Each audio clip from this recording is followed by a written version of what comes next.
Hello everybody. So before we get started here, this is a slightly healthier Drew Webb, or that DP guy, coming to you right here. Yeah, I was pretty darn sick here, so you're seeing this most likely on Monday. If editing didn't get done, then maybe Tuesday.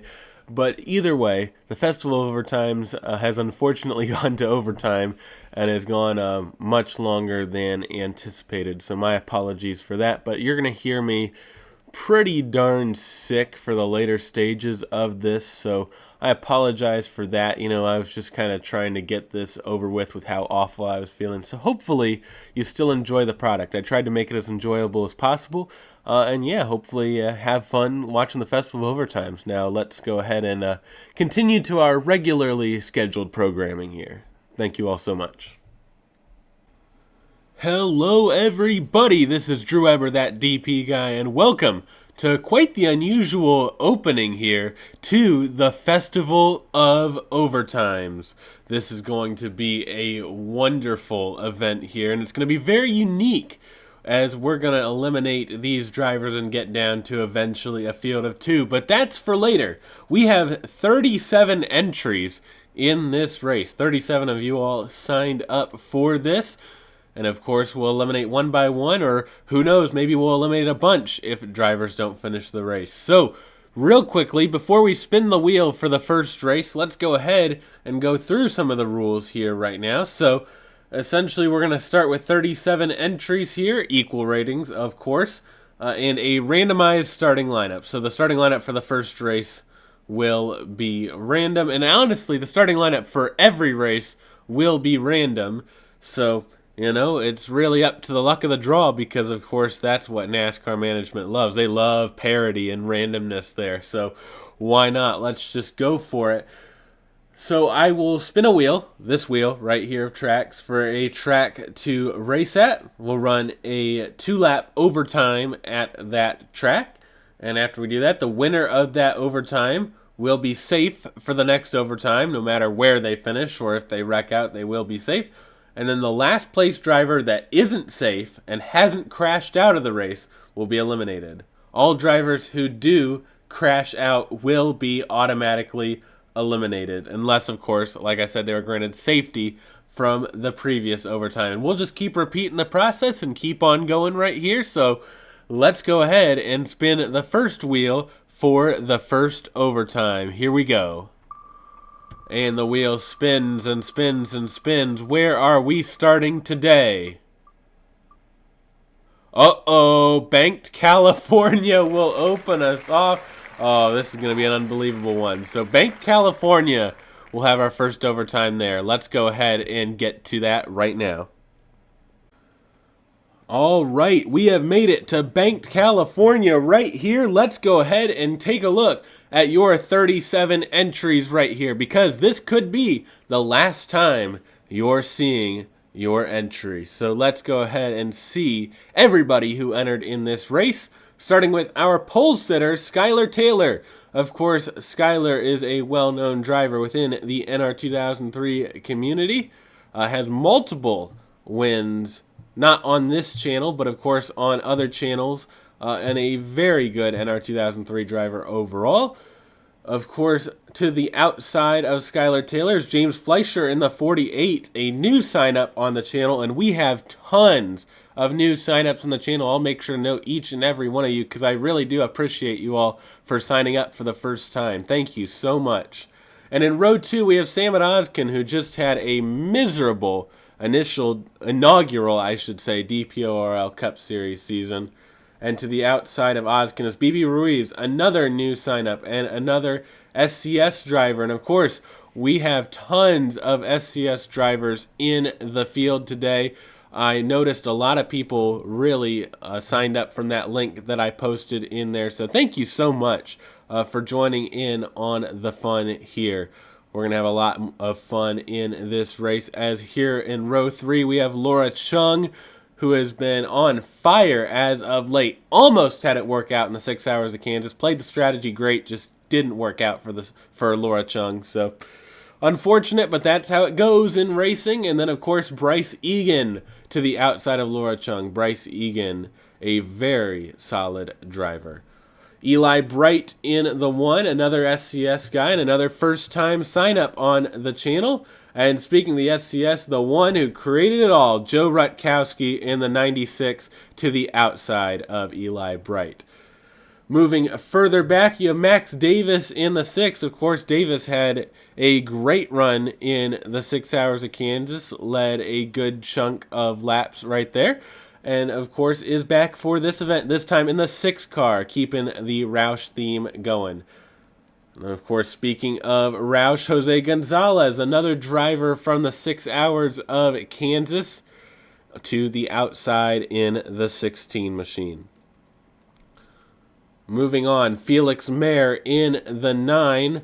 Just another 6 Hours of Kansas driver. A lot of drivers from 6 Hours of Kansas also signed up for this event. Of course, Felix very fast there as well. A lot of drivers led good chunks of laps, and absolutely no exception for Felix Mayer. Felix just a great performance in that event.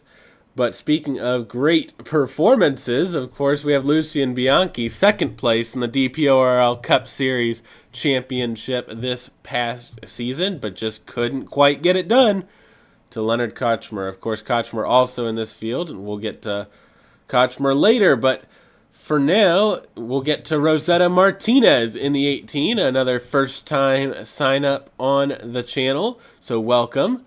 And Gabe Willard, also a first-time sign-up on the channel. Welcome to you as well. CJ Grider in the 40. Of course, CJ with that sweet Kool-Aid scheme last season. And showing up here in the 40 this race. And in the 42, Nathan Stapleton, a big name in the NR2003 community. Lots of big-time names in the community here in this race. So, you know, we have a stacked field. We're going to have a lot of big names with hurt feelings getting eliminated early in these races. And you know what? That's what makes it fun. Gerard Oren in the 88. Yet another first-time sign-up. Welcome to the channel. And Nathan Ormond in the 24. Of course, Ormond a regular on the channel. Bruno Diacomo's in the 01. Bruno, of course, stole the win from the 2 championship contenders at Homestead Miami Speedway in the last race of the season. That was quite the thriller of a finish. And David Dixon, who in the 45 in the 6 Hours of Kansas had a respectable run considering the amount of damage suffered in one of those wrecks.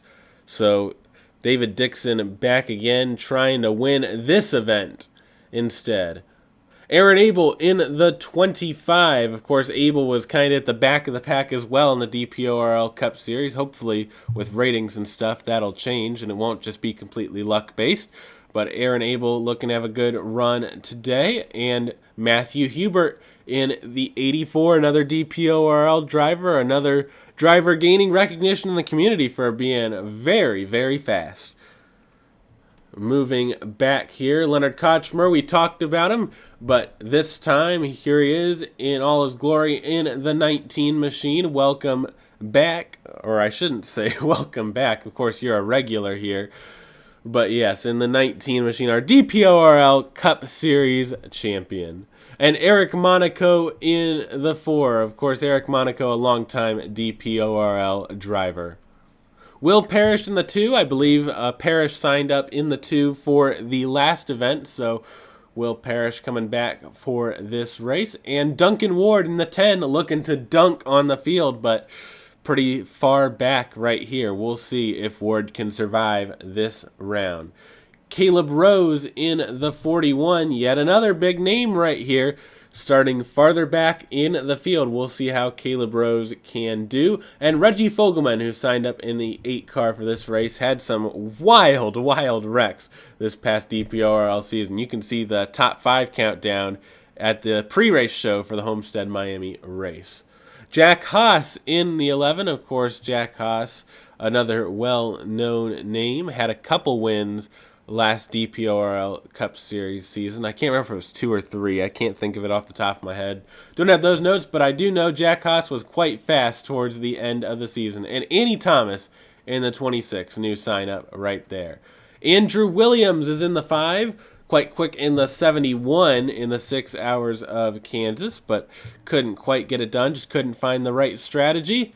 And Blaine Keys in the 99, who has just, once again, one of those drivers who's just been on fire as of late. So Blaine Keys trying to continue the hot streak, but starting pretty far back. Got to watch out. Benny Watson in the 31's also starting far back, so watch out. Could be a potential first race exit if things don't go right for Benny in the 31. And then in the 21, new sign-up, Taco Smith. How about that name? That's pretty darn cool right there. And then, of course, Ryan Durrani, our Irwindale winner, coming back from a lap down to win that event. Durrani, of course, had a very decent last season in the DPORL Cup Series.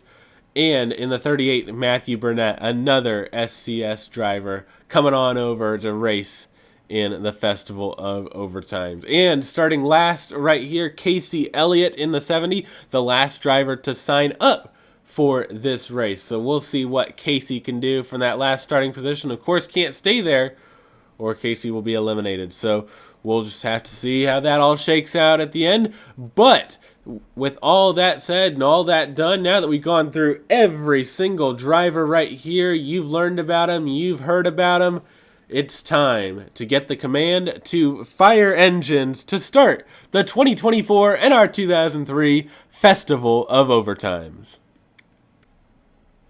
Drivers, start your engines! And there we go. The command has been given. Let's make sure that everyone does fire off right here so everybody gets a chance at least in this race. There we go. Everyone has made it. So at the front of the field right here, fighting for safety in the next round. Not really concerned about this round unless they wreck. Skylar Taylor, James Fleischer, Samit Ozkin, Bibi Ruiz. The 78, Laura Chung, Bryce Egan, Eli Bright, Joe Rutkowski. All of them could be in the fight for the win, maybe even further back.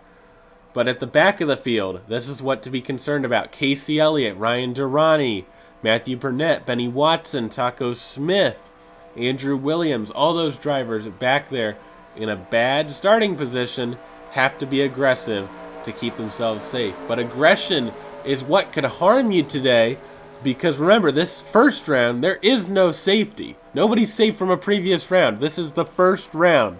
So if you wreck out, you are done. So the key is to at least make it across the start-finish line, even if you get damaged, even if you're wrecked. You gotta get there.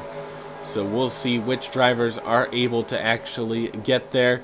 But Skylar Taylor is going to be in a pretty darn good starting position. Going to lead him to green in the 55. Here we go. Pace cars off. We are green flag racing in the 2024 Festival of Overtimes.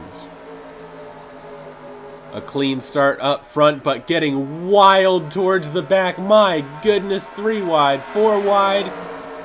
And into turn number 1, it looks like we're going to escape pretty well there, actually, as off the back is going to be Bruno Giacomo. But up front, we're getting wild here, 3 wide. Just don't wreck, that's the key. And it looks like they all will make it through this lap, at least at the very front of the field. And here we go, Laura Chung to the inside. Right now it's Samit Ozkin that might lead this lap. Oh, it was so close to the line. 1/1000th of a second separating them.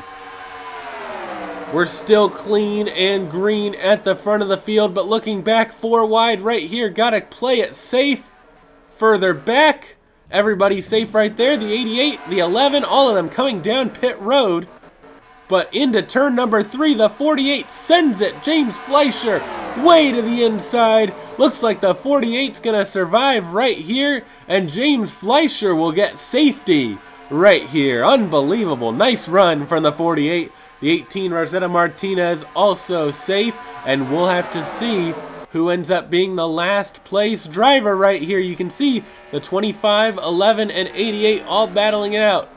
Gerard Oren in a bad spot right here in the 88. Will the 88 be able to do anything right here to get by the 11 or the 25? Or is there another driver that's even farther back? Doesn't look like it. The 25, Aaron Abel, is safe. Jack Haas is safe.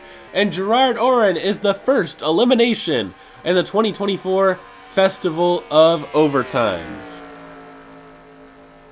So they all do make it, but wow, it was awfully close. So James Fleischer is safe. Gerard Oren is our first elimination. So we'll be down to 36 drivers in this next race. Let's go ahead and get to the wheel once again to see what that next race is. Back to the wheel right here. Let's see what our next race is going to be. Will it be intense or will it be calm right here in this next event? It is going to be, oh no, we're going to go to Coke Zero. Unbelievable. These first two races are just ridiculous right here. So we'll go to Coke Zero next. That's where the clash was, of course, in the DPORL Cup Series. Unbelievable. Let's just get to it. I can't believe these first two races.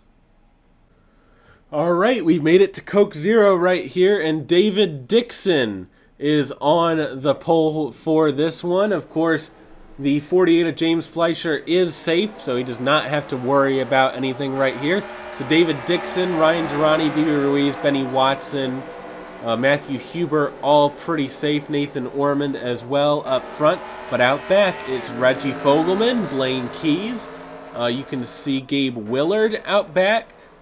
Looks like Felix Mayer, Lucien Bianchi, Laura Chung, all those drivers not safe at all. Now this time, if James Fleischer does wreck out, he is safe no matter what. So he can wreck out, he can do whatever. He is 100% safe no matter what happens. But if any of the other drivers wreck out, they're done.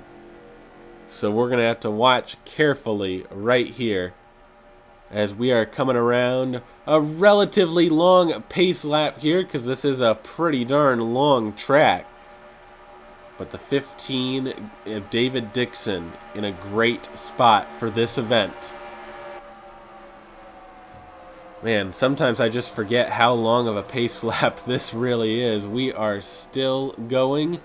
Let's look at some of the names that are safer but still not safe. You can see through the middle of the pack. There's Duncan Ward, Joe Rutkowski in the middle of things, Nathan Stapleton.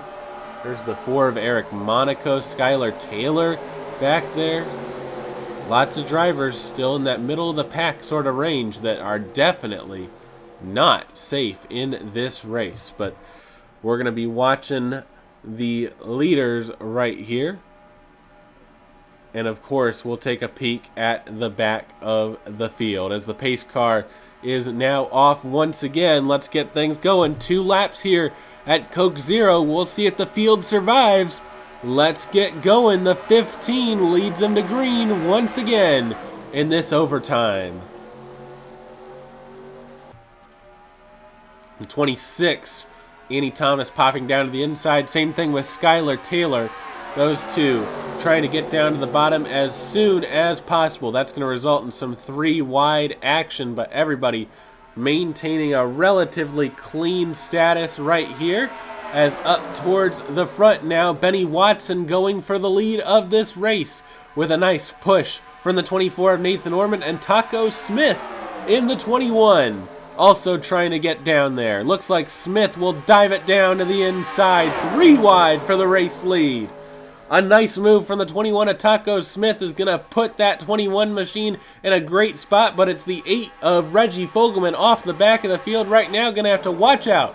1 lap to go. Here comes Fleischer. He wants more safety as we are 4 wide up towards the front of the pack. Looks like everybody's going to make it barely, and Taco Smith still leads this race, getting real tight off the corner, but everyone makes it to this point. Now we'll see if they can make it through the little trial down the back stretch here. They do make it, as the 21 looks pretty good right now, heading into turns 3 and 4 for the final time. It's going to be the 21 of Taco Smith, who I believe is going to get this race win done. And we're going to have to watch the back of the field as it's the 17 of Lucien Bianchi, who unfortunately is going to be eliminated very early on right here. Lucien Bianchi, only 1.1 seconds off the lead, but that's all it really took. And the 17 is out of the Festival of Overtime. So Lucien Bianchi out of this event, and they kept it clean. I'll give them credit. They kept it clean, averaging 239.076 miles per hour here. Wow. What a race. And Lucien Bianchi out early on. That's a big story, a big upset right there. And we'll just have to keep chugging along right here, eliminating one at a time here at Coke Zero. And of course, real quick, Taco Smith is safe. Wanted to make sure that was noted. Taco Smith is safe for the next race. That means James Fleischer is not safe for the next upcoming race. Let's see what that next race is. All right, we're back at the wheel. We've had 2 crazy races so far. Let's get us one to just calm us down for a second here. My goodness. Lucien Bianchi, of course, eliminated, but this time it's going to be Darlington 2003. All right, we can work with that. So we'll be heading to Darlington here, and that'll be an interesting battle at the front of the field. 2 laps. We'll see what happens. Let's go ahead and get to the track at Darlington. Firing off right here from Darlington 2003, Taco Smith is safe. No matter what happens up here, if the 21 wrecks, the 21 is safe. Bryce Egan going to fight for that safety. Same with the 16, Jose Gonzalez. Matthew Hubert, I believe, in the 84. Yep, Benny Watson. There's the 2 of Will Parrish. And at the back, it's going to be Felix Mayer, James Fleischer, Aaron Abel, Samit Oskin. 41 of Caleb Rose, Annie Thomas. All those drivers very much not safe at the back. We already saw a big-time upset in the last race, so we'll have to see if we can have some more crazy upsets in this race. Of course, a lot of new sign-ups still in it, a lot of big-time names still in it right here as we're down the backstretch. What a crazy, wild, wacky overtime event we've had so far. And can we get wackier? The answer is yes. And what in the world is that? Why did the screen just go like, oh, okay. That's very random. It seems there was a sort of corruption and or issue of whatever there. I'm just going to assume everything's good and go to the other camera and move on. We'll keep it live. We're keeping it live here on DPTV right here. I guess we just corrupted half the world, but that's okay. Here we go. The 07 of Bryce Egan's going to lead him to green, and Taco Smith on the outside. 2 laps here from Darlington. The 07 gets a great jump right there. The 16 going to try and follow through. As we head off at turn 2, looks like everyone keeps it nice and clean, and the 07's off to a big-time jump as Jose Gonzalez going to try and run Bryce Egan down. The 48 trying to get by Caleb Rose. That's a big move right there. Will the 48 James Fleischer be able to do it? 1 lap to go, and the 16 has caught the 07 right here. Watch out, we could have a side-by-side battle to the finish. Bryce Egan and Jose Gonzalez gonna go for it into the final corner. Let's see who wins it. Looks like the 16 can't dive it low enough, unfortunately, and the 07 of Bryce Egan's gonna be safe. So let's go ahead and watch the back of the field right here. Looks like the 5 of Andrew Williams fighting back. Oh, it's so close to the line, and by 4 1/1000ths of a second, Andrew Williams is out and Blaine Keys is in. Wow. Unbelievable. And so Andrew Williams is out of this event, and Bryce Egan has been granted safety for the next round. So let's keep moving along. We've eliminated Andrew Williams now. 34 drivers remain. Let's keep moving. Back with the wheel. Let's see what it gives us this time. Here we go. Spinning, spinning, spinning. We're going to land. Oh my goodness, are you serious? Okay, Daytona 2003. We can work with that. For some reason, we're getting all C's and D's right here. That's kind of odd. We're all landing in the same spot. But Daytona 2003, of course, that's with the tire wear I&I. So we'll see how that shakes out. Let's get to it at Daytona. And we are here at Daytona right here. Of course, my Daytona I doing some very weird garbage again, but it looks like everyone has indeed rolled off to this point. Let me see and make sure that nobody's done anything dumb. Looks like we're all good, but it looks like Felix Mayer is going to sit on pole for this, and Bryce Egan in the 07, of course, safe, will be starting second. That's a weird trend of the drivers winning the last race, starting second for the next race. So it looks like everybody will line up and get a fair shot here as we catch the pace car.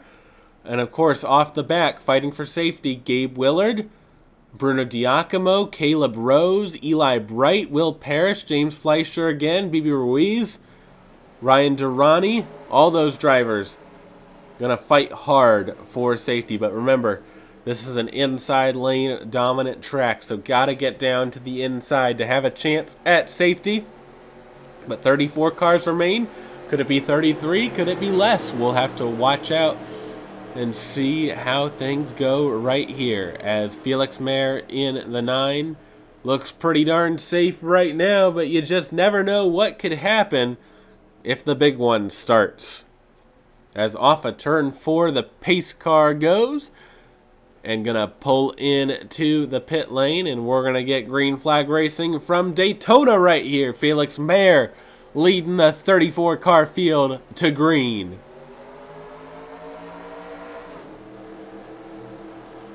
A nice clean start allows Felix Mayer to get out front right here. Looks like the inside lane got a decent jump as Jack Haas jumps to the inside of Benny Watson. That's a big move.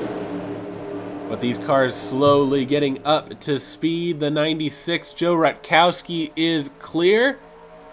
And Nathan Orman now side by side with the 07. We'll have to see what happens up front as Nathan Ormond wants to peek inside, but it's going to be Joe Rutkowski peeking inside instead. The 96 going to go for the race lead right here as the 9 going to fall back just a bit, but nothing to really worry about at this point. Orman's going to want to peek inside, but actually looks outside right here as we've got 1 lap to go. David Dixon making his way towards the front, and out back, Gabe Willard in the 83. Definitely a lot to worry about at this point.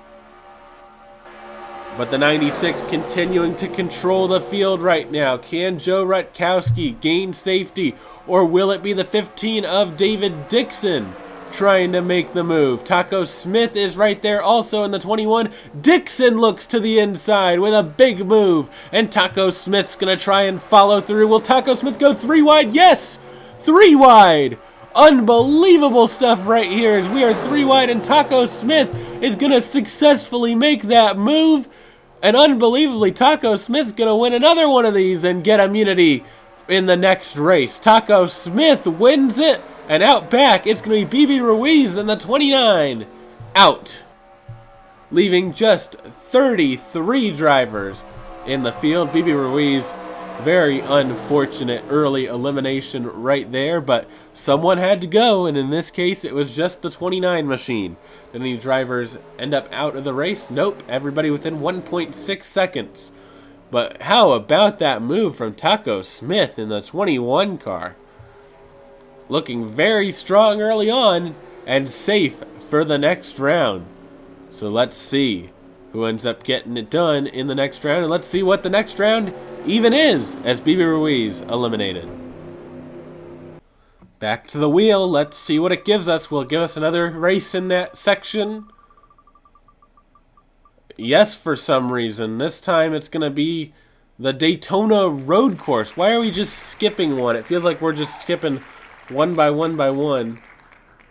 Let me go ahead and test out that theory right here. We'll do the Daytona road course, but let me see if it just skips one by one and we just keep getting stuff like this. No, it didn't do that, but we ended up kind of in the same area. So let's go ahead and go to the Daytona road course right here. We'll have a good one for you from the road course. And we are here at the Daytona Road Course. I didn't need to show you the whole pace lap here. So David Dixon is on pole right here. No surprise here. Of course, David Dixon naturally going to be a road course ace, as Joe Rutkowski's right behind in third and Jose Gonzalez in second. Will Parrish right there. Of course, Taco Smith starting eighth is safe. Casey Elliott out back. Eli Bright, Skylar Taylor, Jack Haas, Benny Watson, all those drivers out back and fighting for the next round. Of course, fighting for safety up here once again into turns 3 and 4, getting ready to get this thing started from the Daytona Road Course. This is kind of a cool sight, the Gen 4 cars on the Daytona Road Course. So we'll go ahead and watch this with intrigue as they head across the banking, and this camera angle is especially questionable when we're this slow, so that's iffy. But we got 2 laps right here, the 2 longer laps for this field of 33, and quickly dwindling down as we're to the final chicane. Let's get this thing started right here. David Dixon off the final corner, gonna lead him to green right here from Daytona. Let's get going at the road course. They stack up big time right there. You can see the whole field really already starting to spread out as Casey Elliott way off the back. But you can see the 15 gets a great first corner. The 16 to the outside has nothing and falls back right there as we go through the chicane. Can everybody make it through? It sure looks like it. And everybody still safe so far. But you can see it's David Dixon followed by Joe Rutkowski right here, 1-2. And in third, Jose Gonzalez. Fourth looks like Gabe Willard. There's a battle for fifth going on right here between the 4 and the 2. But it looks like Monaco, well, Monaco did not clear actually. And the 2 of Will Parrish gets the inside right here as Taco Smith continuing to gain spots even though he doesn't really need to. Dixon is off and away, but let's check out the back of the field here. Casey Elliott has caught the back of the field. You can see Jack Haas, Benny Watson, Skylar Taylor. Lots of big names at the back of the field right here. Skylar Taylor's going to be taken 3 wide almost. Not quite. Looks like the 11 of Jack Haas had the inside, but just gave it up right there. And all safe to Casey Elliott as we're heading up towards the front of the field once again. Looks like the 15 is good by a mile. A great lap so far for David Dixon is going to allow Dixon to get a nice advantage on the field. And we're going to head through the chicane right here. Let's see if there's any tomfoolery going on. Looks like the 70 actually had a great run through the chicane. And we're going to tighten up right here at the back of the field. So watch this 4-car pack. Skylar Taylor, Benny Watson, Jack Haas, and Casey Elliott in the 70. But up front right here, the white flag is out for the 15 right here of David Dixon. And Joe Rutkowski is going to try and hunt down this 15 as we head into turn number 1 once again. 96 trying to close rapidly, but just can't quite do it. The 15 so strong here on the road course. 96 once again, Joe Rutkowski just trying anything he can to get safety in the next round. Remember, that's a big deal because you just never know what could happen in the next round or what the next round could be as the 96 goes way wide, and that's basically going to seal it for the 15 unless the 15 makes a major mistake here. Off the back of the field, here's the move. Look at this, the 70 to the inside of Jack Haas, but Haas is going to have the inside right here. He's going to dive it way down inside. Although Casey Elliott wanted to stick to the outside, couldn't quite happen right there. But continue to watch this battle as we watch up front once again, heading to the backstretch chicane for the final time. It's going to be David Dixon, followed by Joe Rutkowski, followed by Jose Gonzalez. Let's see, can the 15 navigate everything well? Nice and clean right there. The 96 had the better corner, but it looks like that's all the 15 really needed. Now let's watch the back of the field. This is what matters. Can Casey Elliott get the job done? Here we go through the chicane. Got really close with the 11 there. Watch out. Could get close right here. Back at the front of the field, the 15 of David Dixon's going to get safety in the next round. And meanwhile, the battle between the 70 and the 11 rages on as we head into the final corner right here. Will the 70 try and dive bomb? Oh, getting real close right there. Can the 70 get there? Here we go, off the corner. Gonna go side by side. Can Casey Elliott do it? To the line. Who was it? It was Jack Haas by just 2/100ths of a second at the line. Oh my goodness, and Casey Elliott just barely didn't make it. So unfortunately for Casey Elliott, so close, made a great final charge, but couldn't quite get there. And the 15 of David Dixon gets safety for the next round. So let's move on to the next round of the Festival of Overtimes. Back at the wheel for another spin after that dramatic finish right there for that battle for second to last. Let's see what it is. Infineon or Sonoma, as we would say now, 2003. So let's go ahead and get there. Another road course race, back-to-back road course races. We'll see what can happen there. You know, we got wild right there, but we'll see if we can get even more wild from Infineon. And we are back from Infineon, now known as Sonoma, where Felix Mayer is going to lead the field to green, followed by the 11 of Jack Haas, those two in the front row. You can see Nathan Ormond, Ryan Durrani, Caleb Rose, Duncan Ward. Those drivers are going to be fighting for the win of this overtime. Of course, out back here you can see big-time names out back. Skylar Taylor, Bryce Egan, Max Davis. You can see Matthew Huber, Annie Thomas, the 4 of Eric Monaco. And, of course, David Dixon's pretty far back there, but he, of course, is safe after that win in the last round. And will we see some chaos in the back as these drivers try and absolutely send it for the avoiding of elimination right here? We'll have to see if that is the case, because Casey Elliott sure gave it everything on Jack Haas, and Haas just barely survived right here and is now starting on the front row. So this will be fun to watch right here as this 9 machine, Felix Mayer, you know, a lot of these drivers are pretty lucky to survive this long, and you know, Felix Mayer hasn't been one of those drivers that's been challenged too hard right here. But Jack Haas sure has been challenged pretty hard as the pace car is off, and we are into famous turn 11 right here, the hairpin. As we stack up right here, uh-oh, that got weird and wild and wacky.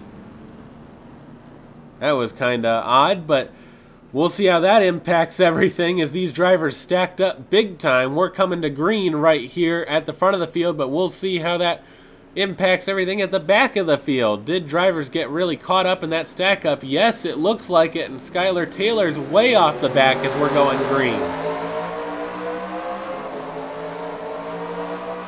Mayer does do a good job trying to clear. We'll see if the 11 can make it inside. Yes, Jack Haas did get there to the inside.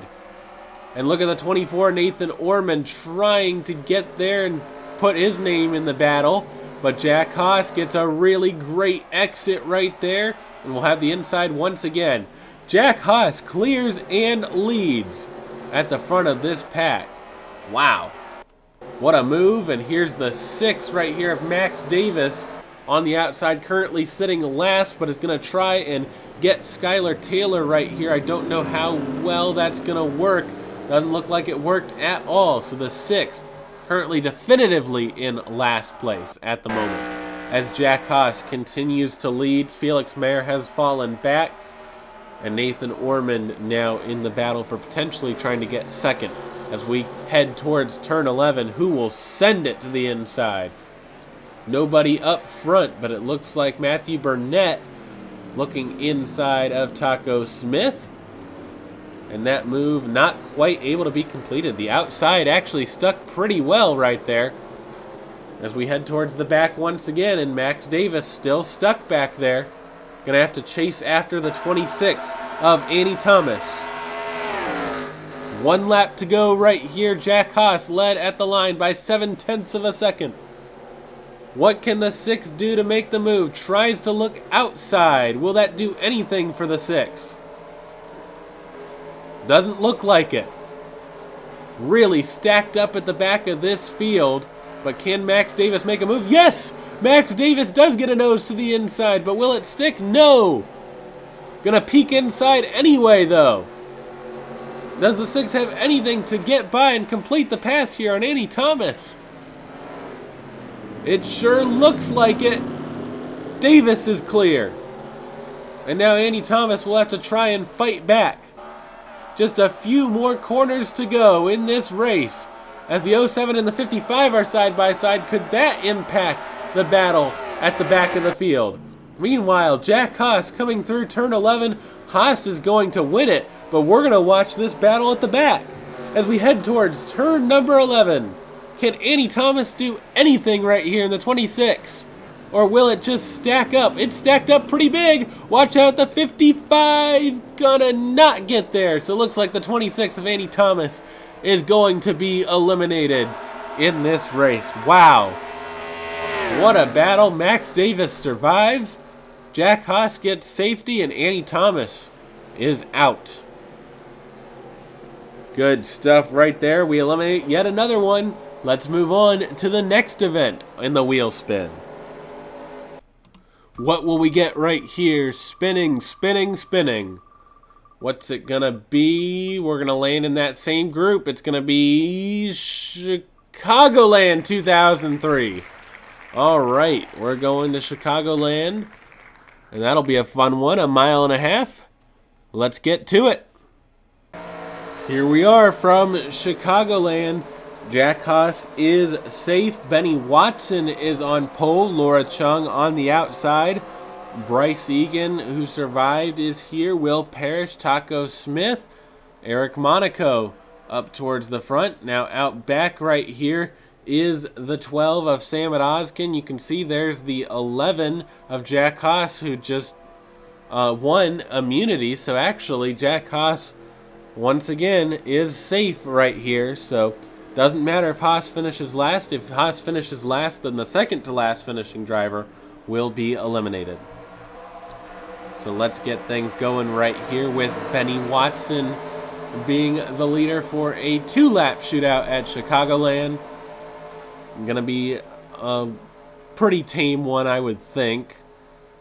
But we'll have to see how that all works out, because, you know, I'm completely wrong sometimes on what to expect. So Benny Watson leads them to green. Here we go from Chicagoland. The 31 gonna lead him and gets a great jump right there on the restart. Or I should say the start. I mean, technically it would be a restart if it's overtime, but whatever. 31 cars remain. Taco Smith dives to the inside, 3 wide. Gonna put the 07 and the 2 in a bad spot as the 78 of Laura Chung tries to look towards the inside on Watson. Chung's gonna get there. 2 cars battling it out. Gonna come to 1 lap to go right here as the 78 clears the 31. Wow, how about that? The 31 gonna try and cross over, couldn't quite do it. And the 12 currently sitting last, but this battle is crazy up front. Looks like the 78 gonna get a little bit of a gap here, so we'll check. Looks like Fogelman's at risk right here as the 12 of Ozkin gets ground right here. So watch out, Fogelman definitely at risk as we are into turn number 3. Can the 31 do anything, or will Laura Chung lock it up? Looks like Laura Chung gets safety for the next round. And it looks like, 3 wide, but Fogelman's out. Reggie Fogelman eliminated. And we have a top 30 right here. So Reggie Fogelman out, Laura Chung safe for the next round. And lots of drivers going home, not going home, moving on, and happy that they're moving on. Let's keep chugging along. So I just figured out that the shuffle feature's a thing, so I just shuffled it. So, I'll just shuffle a couple times after every time just to get the tracks all shuffled around. So let's see who wins it this time and who we're going to. Looks like it's going to be Atlanta 2022. We know that's going to be a wild one, so let's get ready for that. We could see some drivers for sure wreck out of that. Going to Atlanta 2022. Joe Rutkowski on pole for this one at Atlanta. And of course, Laura Chung is safe. Rutkowski, Parrish, Mayer, Ormond, Keys, Fleischer all looking pretty good. Off the back, Max Davis.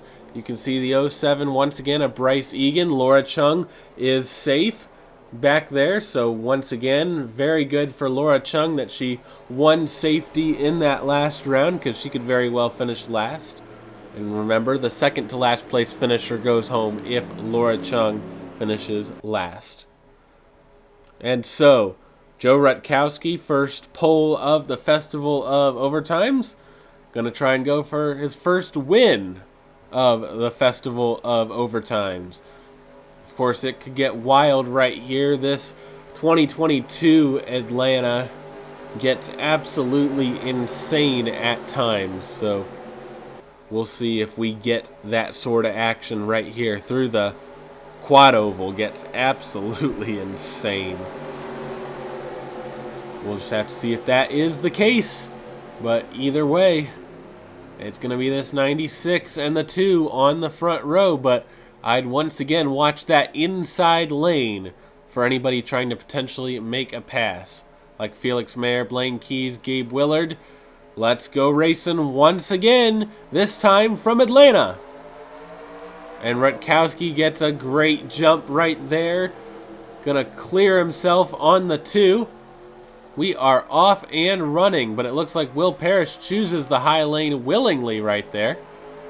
A very interesting choice. 30 drivers remain. Blaine Keys wants to make it 3 wide. Can't quite do it, as everybody gets up to speed right here on lap 1 of 2. Felix Mayer wants to try and get there to the inside. Looks like the 9 will end up being there. Joe Rutkowski leads this lap. Don't know if he'll lead the next lap. Into turn number 1. Rutkowski way high. Basically even with the 9 as we go off of turn number 2. That high line prevailing right now. And Max Davis is the one driver starting to really fall back. Davis has had some sort of problem. Looks like that's going to put him out of the Festival of Overtimes, but it's going to be Joe Rutkowski earning safety right here over Will Parrish. And just as I saw, the 6 struggled big time, and Max Davis is unfortunately out. Of course, Joe Rutkowski will be very happy about that, getting safety for the next round and not having to worry about it. But Max Davis couldn't quite do it, unfortunately, just not his day. So, Max Davis out. We eliminate yet another one. Let's keep moving along in the Festival of Overtimes. I also just realized that I haven't been consistent with which scene I'm actually using. Because remember, well, I shouldn't say remember. I'm switching between this one, and I keep forgetting which one I'm on. So I'll just stick with this one for now. But let's see what the next race is. Let's just shuffle it just for fun. And here we go. We are going to Las Vegas, maybe? Yes, Las Vegas 2018. All right. That, of course, the I&I that I worked on for way, way too long. So let's do it. Let's go to Las Vegas. This I&I was not meant for 100% AI. It was meant for 83% AI, but we're going to run it 100% as Ryan Durrani, Skylar Taylor, Felix Mayer, and Will Parrish are up front. Of course, Joe Rutkowski is safe, but off the back, Nathan Stapleton, James Fleischer, David Dixon, Duncan Ward. There's the 19, Leonard Kochmer. Almost forgot that Kochmer was even in this. Haven't mentioned that 19 much at all. But watch out, because we could see some cars hitting up, sliding, hitting the wall. It could get wild right here, because once again, this was crafted specifically for 83% AI, but I'm running it at 100% just because I'm feeling crazy today. And of course, that's because, you know, that's what NASCAR management would want. They want craziness, they want chaos, I'm going to give it to them. All right, Ryan Durrani leads us to green from Las Vegas. Let's hope they don't all wreck.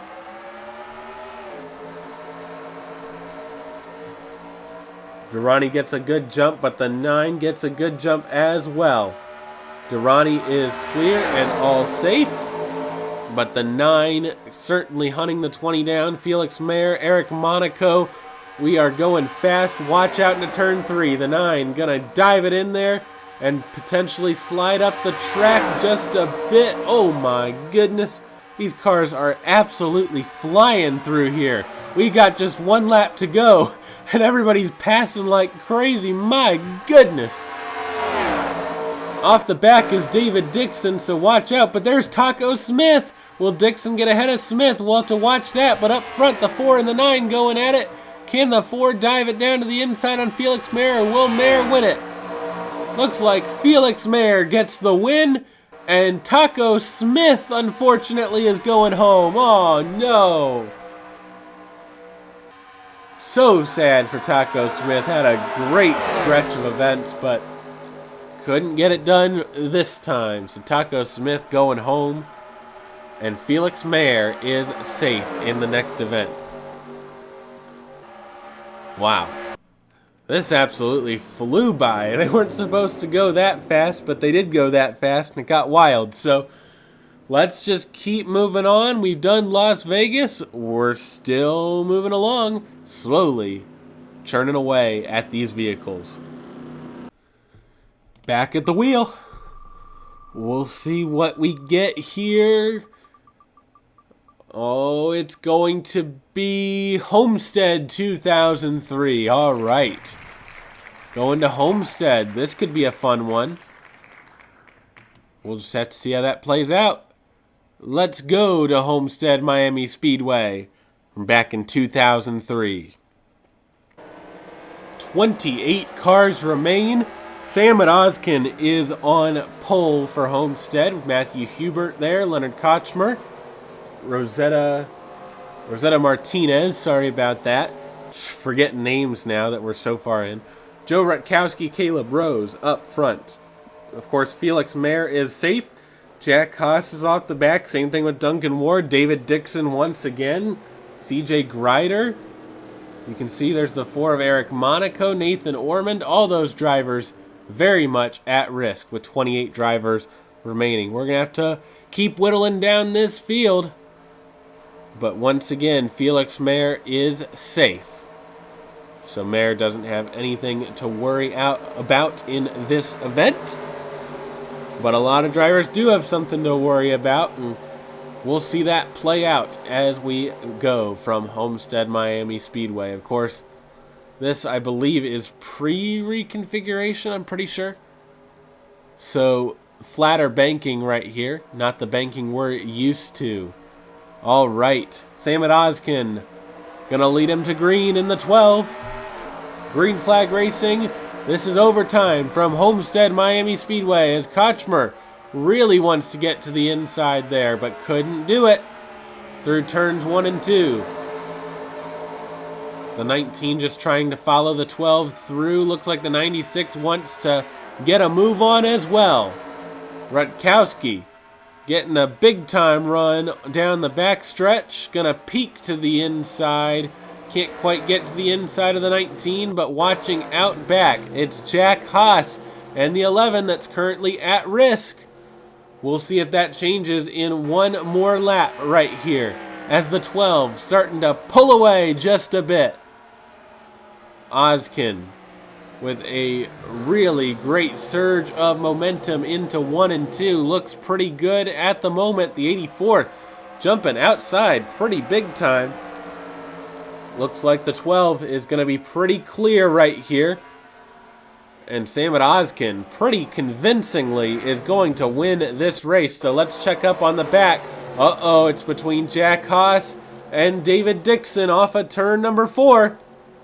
The outside lane prevails, and Jack Haas is going home, unfortunately, in the Festival of Overtimes. Wow. Very unfortunate for Jack Haas to go home this early, but that's just what happens. Excuse me, just a little cough there. But yeah, Sam Odkin pretty convincingly won that event, and Jack Haas just wasn't able to do it. David Dixon got the run on the outside, and the 11 not gonna advance on. So 27 cars remain. Jack Haas is out, and Sam Odkin gets immunity. Here we go on the wheel once again. Where are we going this time? It's going to be Watkins Glen 2019. All right. Heading to yet another road course. We'll see how that plays out at Watkins Glen. All right, we are here from Watkins Glen now. And you can see, well, or you can't see because this is a fantastic camera angle, that Skylar Taylor is on pole. Of course, Sam Odkin is safe. James Fleischer up front. You can see, can't tell which Red Bull car that is up front. That's Matthew Hubert. And then Gabe Willard right there. You can see the 99 of Blaine Keys also towards the front. The back of the pack, you can see Felix Mayer right there, who is not safe anymore because Sam Odkin is safe. So Felix Mayer, Rosetta Martinez, Leonard Kochmer all towards the back, as Skylar Taylor is going to lead him to green once again. So off the final corner, the 55 and the 48. Let's go racing right here from Watkins Glen. Here we go. Looks like we had a big time stack up further back in the pack. I don't know what happened there necessarily, but into turn number 1, it looks like Fleischer's going to clear for the lead. James Fleischer using the outside lane to his advantage. That's going to get him the lead for now. But of course, that lead is not safe as Skylar Taylor and Matthew Hubert coming back. Same thing with Blaine Keys also trying to fight back into it. Heading to the bus stop right here. Will they clear the bus stop all right? Looks like it. Got kind of wild further back in the pack, though, as once again, this camera angle absolutely sucks. But James Fleischer does lead at the moment. Further out back, looks like the 19 of Kochmer has fallen to last. So the 19 in a rough spot right here. We'll see what the 19 can do, but right now Fleischer continues to lead, coming to just 1 lap to go right here from Watkins Glen.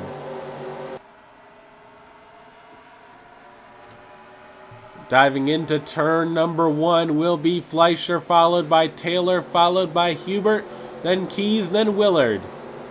All in a nice clean line right here. Will the outside benefit the 19? Looks like it.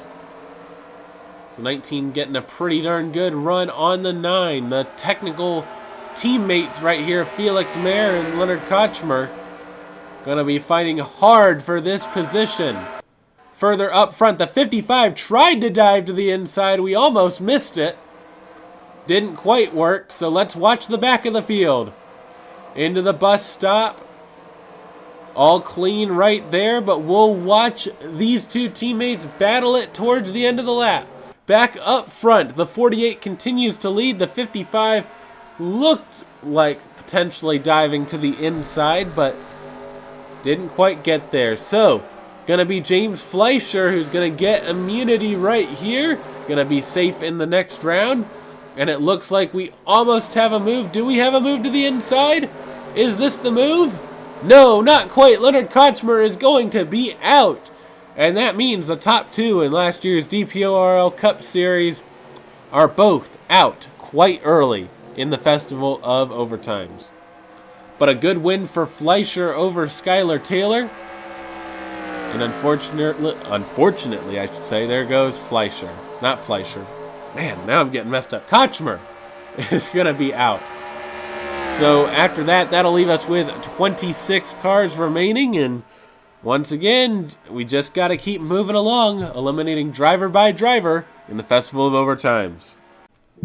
Here's the wheel again, and I think the computer just made a weird noise there, so apologies for that, but we are going to get Iowa right here. So Iowa, the next track here, gonna be an interesting one. Of course, Iowa races, pretty decent on NR2003, but once they get kind of single filed out, it gets kind of hard to make a move. So we'll see what can happen with just 2 laps at Iowa. We are here from Iowa. Of course, as you can see, CJ Grider got the pole right here. James Fleischer starts third, who is safe. Eric Monaco, Blaine Keys.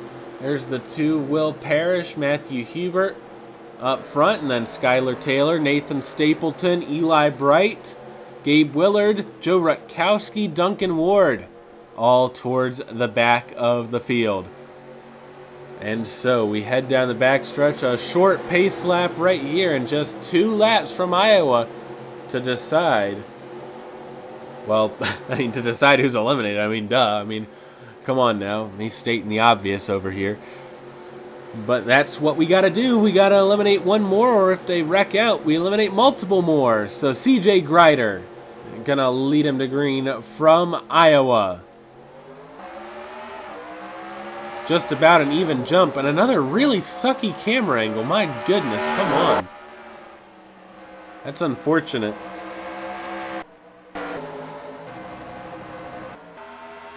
CJ Grider leads down the backstretch. James Fleischer right in tow. Looks like the 4 on the outside of Monaco wants to go, but couldn't quite go.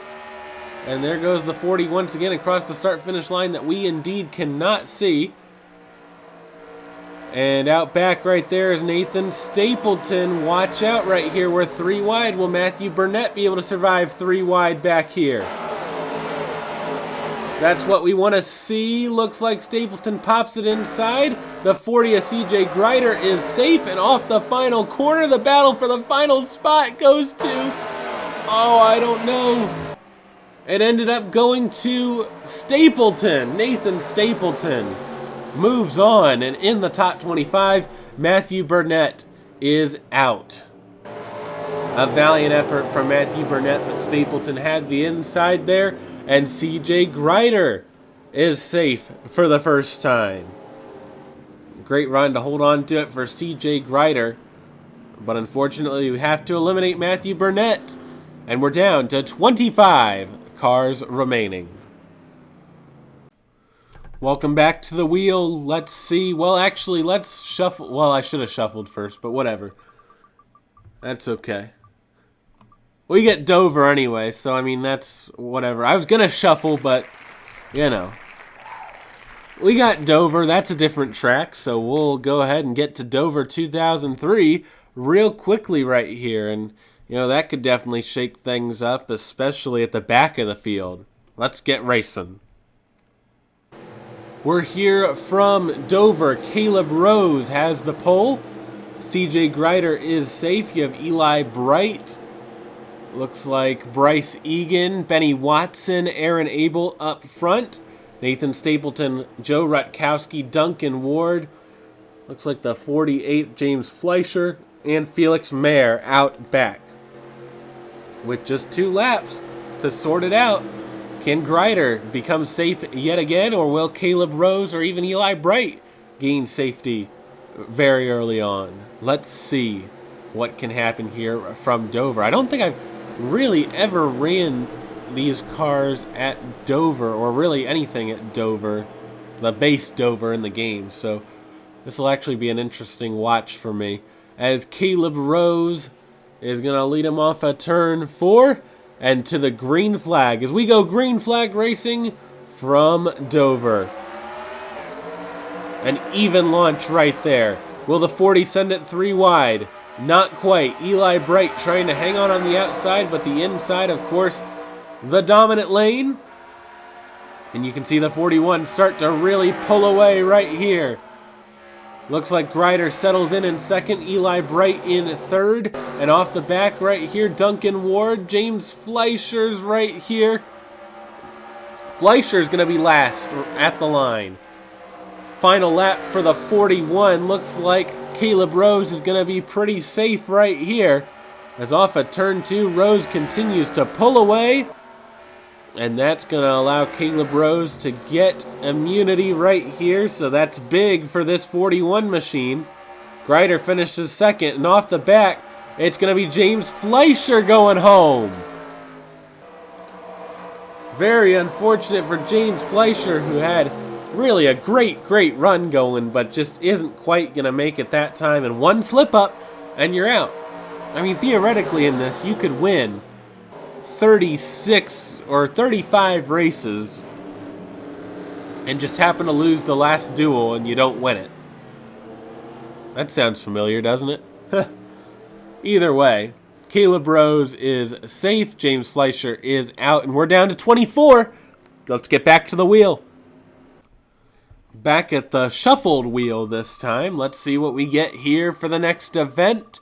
24 drivers remain, and we're going to send them to California 2003. All right, yet another 2003 track. And this could be, honestly, quite a good one right here as they fan out 3 and 4 wide. Let's see what they can do from California. And we're here from California. We're going to take it a little bit slower this time, get you the full pace lap. 24 cars remain in the event. They're going to be led by Matthew Hubert and Bryce Egan to green, with Aaron Abel and Jose Gonzalez in the second row, Nathan Ormond and the 40 of CJ Grider in the third row, and then of course Caleb Rose is safe. Off the back, Eric Monaco, Blaine Keys, Samad Ozkin, Rosetta Martinez, Ryan Durrani, Joe Rutkowski, all kind of back there, so watch out for those drivers. But really, we're going to be fanning out 3, 4 wide. I mean, really anything could happen, to be honest. So we'll just have to wait and see. The only one that really knows what's going to happen is Caleb Rose. And Caleb Rose, of course, is safe. So he knows he'll be through to the next round. So everything will be all right for the 41 team. But who knows? Maybe we could send another big name home right here, as we're still pretty even on big names and newcomers right here. So that's been fun to watch, that sort of dynamic, as a lot of big names and a lot of newcomers go home early on. But now into the top 24, we're going to whittle it down to 23 or less here from California. Let's go racing once again. And as I anticipated, they're fanning out already. 3 wide right here. Looking almost 4 wide. My goodness. Looks like Caleb Rose is going to take some risks right here and dive it way down to the bottom. But it's the 07 of Bryce Egan that gets the best run off the corner. What a run!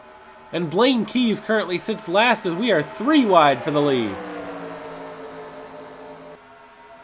Looks like Egan is able to clear. Oh, and we're wrecking out back. That's a big one right there. Who was it? Laura Chung and Nathan Stapleton. And Stapleton's going to be out. Will Laura Chung make it back around? That is the question. But Nathan Stapleton is out of the Festival of Overtimes as the 07 pulls away. Bryce Egan has the race lead. Will they wreck again? That's the question. We're all good right now, but in 3 and 4, things could get nasty. Bryce Egan's still good right here. Nathan Stapleton is out. And we're going to whittle it down to less than 23 right here, as that wreck was pretty darn big, but only really taking out 1 driver. To the line right here, it is Bryce Egan who ends up winning it. Aaron Abel second, and Laura Chung does finish the race, but she's the last finisher, so she will be eliminated. Very, very unfortunate for Laura Chung. But look at that, Caleb Rose You know, he was safe. He could make the aggressive moves, and if he would have gotten caught up in a wreck, it wouldn't have mattered. But Bryce Egan is now safe for the next round, and we get rid of Nathan Stapleton and Laura Chung. On to the next. 22 drivers remain at the moment. We're going to make it 21 or less, and where's it going to be at? Looks like Portland. Once again, we're cycling through basically all the road courses here. I was not expecting us to get through all of these road courses, but here we are at Portland, so let's do it. Let's get racing from Portland. And welcome to Portland. Of course, safety ends up going to Bryce Egan, and Egan will be safe for this event here. And Nathan Ormond and Aaron Abel on the front row, the 24 and the 25 on the front row. You can see all the way back there in the last few spots. It's going to be Jose Gonzalez, Blaine Keys, Samit Ozkin, and all of them, but we're racing. Let's get going right here to the green flag. It's going to end up being the 24 and the 25 taking the green. And off into turn number 1. Who's it going to be getting the advantage? The 25 dives deep into the corner. Will it stick? Oh, gonna be close right here. Still side by side. But it looks like the 24 of Nathan Ormond is going to clear. Big time move for Nathan Ormond, and that should make Ormond the favorite to end up finishing this off and winning this event. But we'll see. Not the whole event, but like the race, I should specify.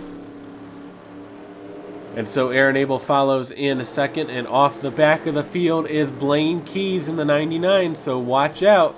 This battle between Blaine Keys, Samit Ozkin, Jose Gonzalez is going to go on for the rest of this overtime, as once again we're getting blocked by a terrible camera view. My goodness.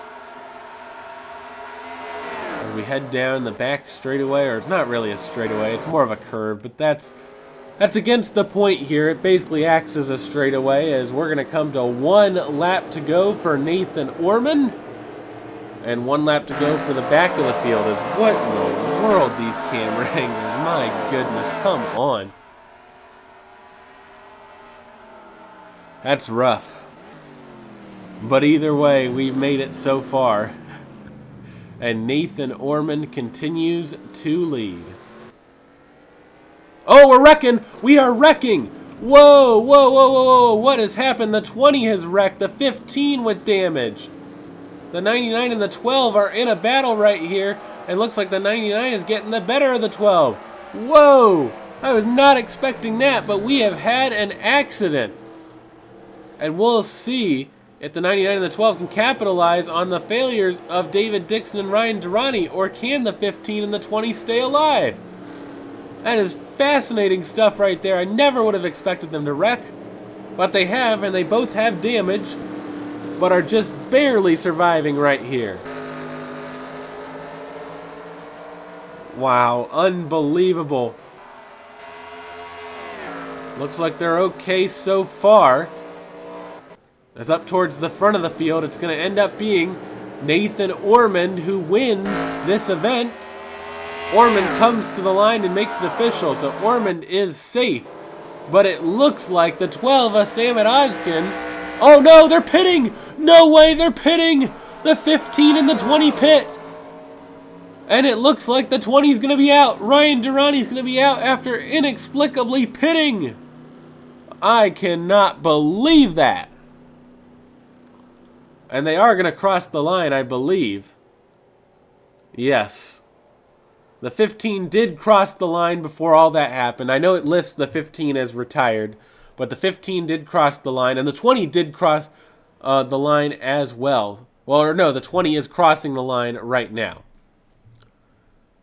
So the 15 did make it.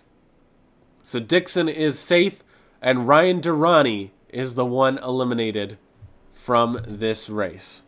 Now, once again, if that situation occurs where, you know, a driver does cross the line but then is listed as retired, I will give them it. I will say that they finished the race. Okay. So just to make that clear in case that happens in future races, that's sort of the ruling we're going with. So Ryan Durrani is the driver eliminated and Nathan Ormond is safe. Back at the wheel once again.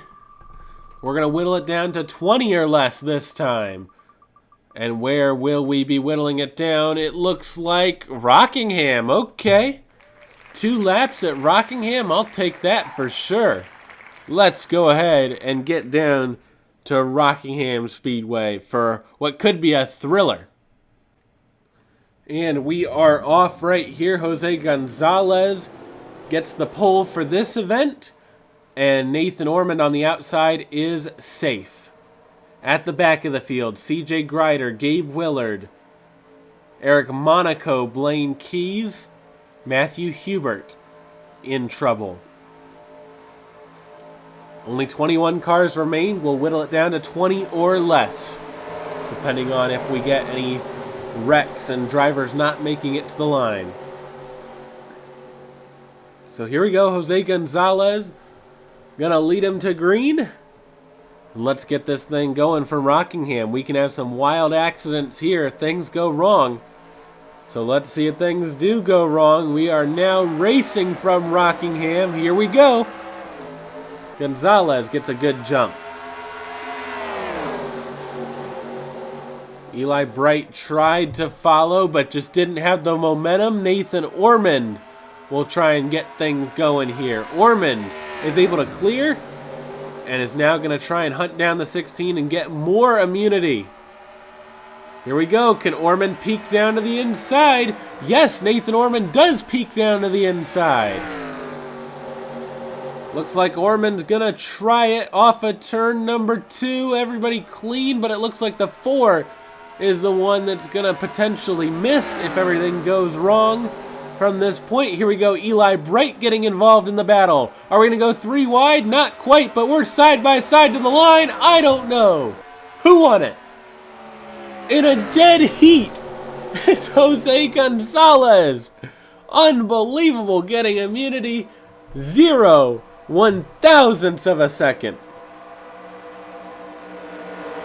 And unfortunately, Eric Monaco's out, but I cannot believe that. The new closest finish on the channel, a dead heat. 0.000 seconds. Let's go ahead and take a look at how that margin looked at the line. That is unbelievable. Let's see. Coming to the line right here. Oh, that's incredible. That is incredible. Side by side at the line. Fantastic stuff, and just as I thought it would, Rockingham did end up delivering. So Gonzalez is safe, and out is Eric Monaco. Back to the wheel. 20 drivers remain. We've kind of gotten down to it right here. And next up will be Indianapolis 2003. All right, going to Indy. That should be a thriller right here. Let's get the cars lined up. 20 cars at Indianapolis. 20 cars remain. Benny Watson on the pole for this one in the 31. And Bryce Egan to the outside. You can see Caleb Rose and David Dixon in row number 2. Rosetta Martinez and Jose Gonzalez, who is safe in row number 3. And out back, looks like Gabe Willard out back, I believe. And then Eli Bright on the outside right there. Gonna be a tough road ahead for the 83 and the 1. Will Parrish, CJ Grider out towards the back. Bruno Diacomo, Blaine Keys also towards the back. And we'll see some shuffling in this 2-lap shootout for sure. You know, things can get crazy at Indy, and, you know, with the aggression all the way up, some drivers could be making moves that they should definitely not be making. We'll just have to see how that shakes out. But Benny Watson going to lead the field to green, and we'll see if Benny Watson can get immunity for what I believe would be the first time in this event. And so, here we go. Indianapolis, pace car is off, and Benny Watson, can he do it? Or will he be disrupted by Caleb Rose, Bryce Egan, David Dixon, Rosetta Martinez, or any of the other drivers in the field? We're green flag racing from Indy, and look at that, the 31 gets a monstrous jump on the rest of the field. Already looking pretty darn good at this point, as looks like Egan and Rose are able to file in second and third. Will those two work together to try and catch the 31? Meanwhile, off the back, you can see Eli Bright currently stuck in that last position, but will he look inside? No, not at this point. Well, maybe. Wanted to stick a nose in there, but couldn't quite do it. And the 1 currently off the back of the field. Up front, the 07 trying to catch the 31. Egan eagerly trying to hunt down Watson, but Watson still leads. Martinez to the inside of Rose. That's going to hurt the momentum of the 07 as the top 6 have kind of broken away here. As into turn 1, the 18 tries to complete that move, but the 41 getting a great run on the outside at this point. It looks like they're going to battle side by side. That's going to allow the top 2 to break away as Eli Bright still stuck in last place. Will it be over for Eli Bright, or will Bright look to the inside? Eli Bright tries to make a move to the inside. Will it stick? Oh, doesn't look like it did stick. Gonna have to make the move into the final corner. Here we go. Blocked by Willard. Bright was blocked. And as we head down the straightaway, the winner is going to be Benny Watson. Watson safe and looking for the final spot. It looks like Eli Bright is out. And there goes Eli Bright, 20th place in the Festival of Overtime. A good effort, but just not quite enough. So Benny Watson becomes safe for the next round, and Eli Bright has been eliminated. That was a weird, wild, wacky one. We'll see if we get any more of those next. Here we are at the wheel. Let's get going once again. What's it gonna be? Looks like Michigan 2003. All right. This could allow for some chaos to take place. Very similar to California. We'll see how this plays an impact with 19 cars remaining. Let's do this. Here we are at Michigan. It's Duncan Ward who has secured the pole. And the 40 is CJ Greider to the outside. And Joe Rutkowski and Caleb Rose in row number 2. Blaine Keys and Nathan Orman in row 3. And off the back of the field, Felix Mayer, David Dixon, Skylar Taylor, Rosetta Martinez, Gabe Willard, and of course Benny Watson is safe in this event. Not a lot of cars remain in the event, so that kind of reduces the likelihood of any crashes that could possibly take place. As we just get less and less cars. I mean, that's less and less opportunities to go 3 wide, less opportunities to go 4 wide. And the field just continues to whittle down as we head now to Michigan. This is still an opportunity for some 3 wide, 4 wide chaos and potential wrecks, but we'll have to see how it plays out. Maybe it'll just be very straightforward, and maybe Duncan Ward will run away with it and dunk on the field right here. We'll see if that happens. But CJ Greider, Joe Rutkowski, and Caleb Rose have something to say about that. Off of turn 4, we're going to go green at Michigan. Let's do this. Duncan Ward leads the field to the green flag from Michigan. Let's go racing once again.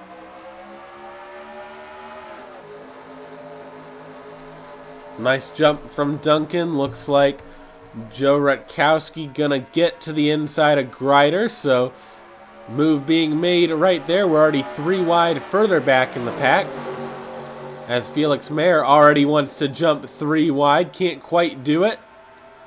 And the 55 and the 9 currently fighting right there. But we're 3 wide towards the back of the pack. And Duncan Ward continues to lead over Greider and Rutkowski.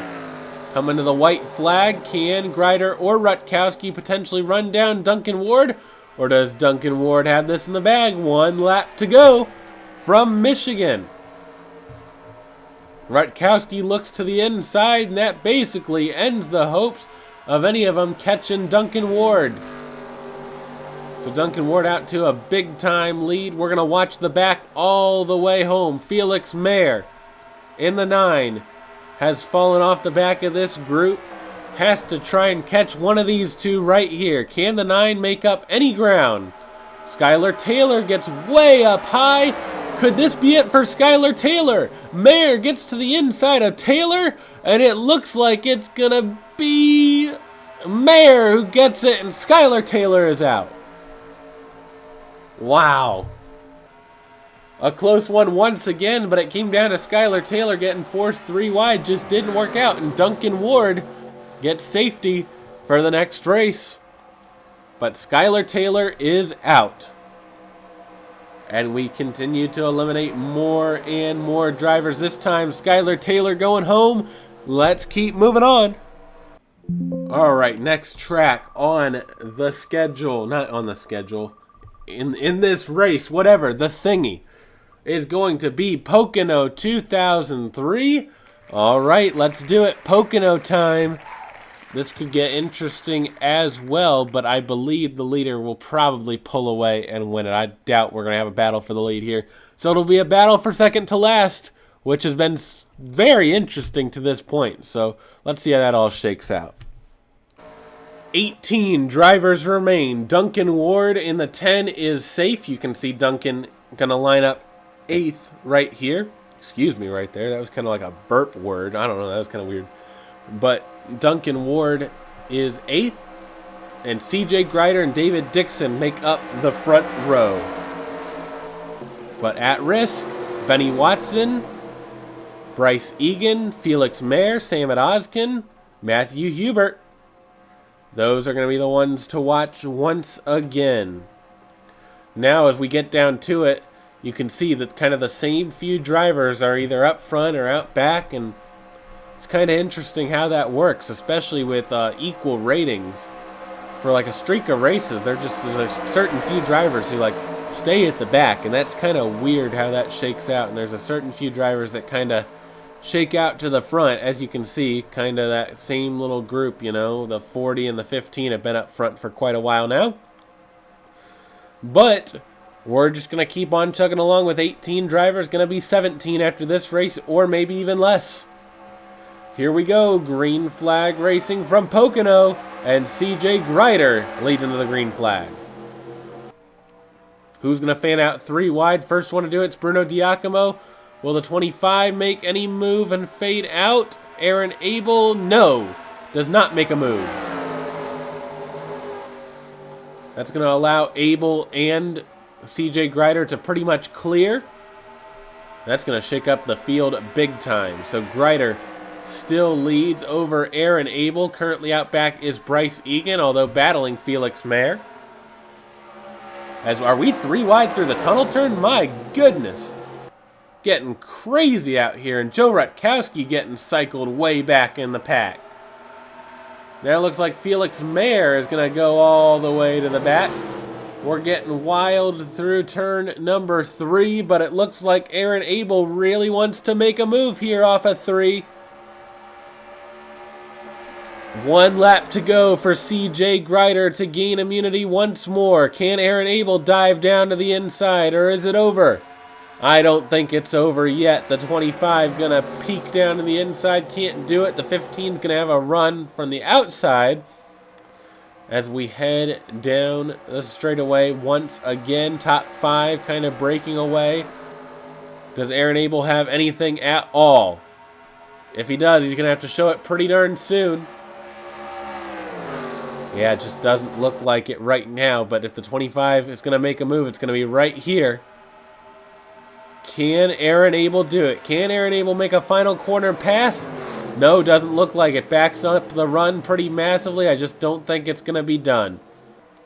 And so that means CJ Grider most likely, yes, CJ Grider is going to get immunity, and off the back of the field, Felix Mayer is going to be the one going home. Unfortunate for Felix Mayer, but, you know, had a great run, did a great job through these races. Nothing to be ashamed of. Just, we have to unfortunately keep eliminating drivers, and it just happened to be Felix Mayer this time. All right, Grider's safe. Mayer is out, and we continue to move along. And spinning the wheel once again, it's going to land on Homestead 2019, just barely. All right, we're going to use the weird day to night one that's going to have the really glitchy sky, so that'll be a real fun throwback, although it isn't really a throwback because we literally just ran it not that long ago. Either way, Homestead 2019 is the next track up. All right, we are back. CJ Grider is safe. And you can see CJ Grider starts last, so that's big for Grider to be safe. Caleb Rose is up front with Bryce Egan, Nathan Ormond, and the 10 of Duncan Ward. David Dixon, Samad Ozkin up front. And then you can see everybody who's out back. You can see the whole field at this point. I don't think I really need to specify any more who's where. I'll just kind of move through the field here. You can see who's up front, who's out back. Track your driver. And let's get going in this thing. 17 cars left.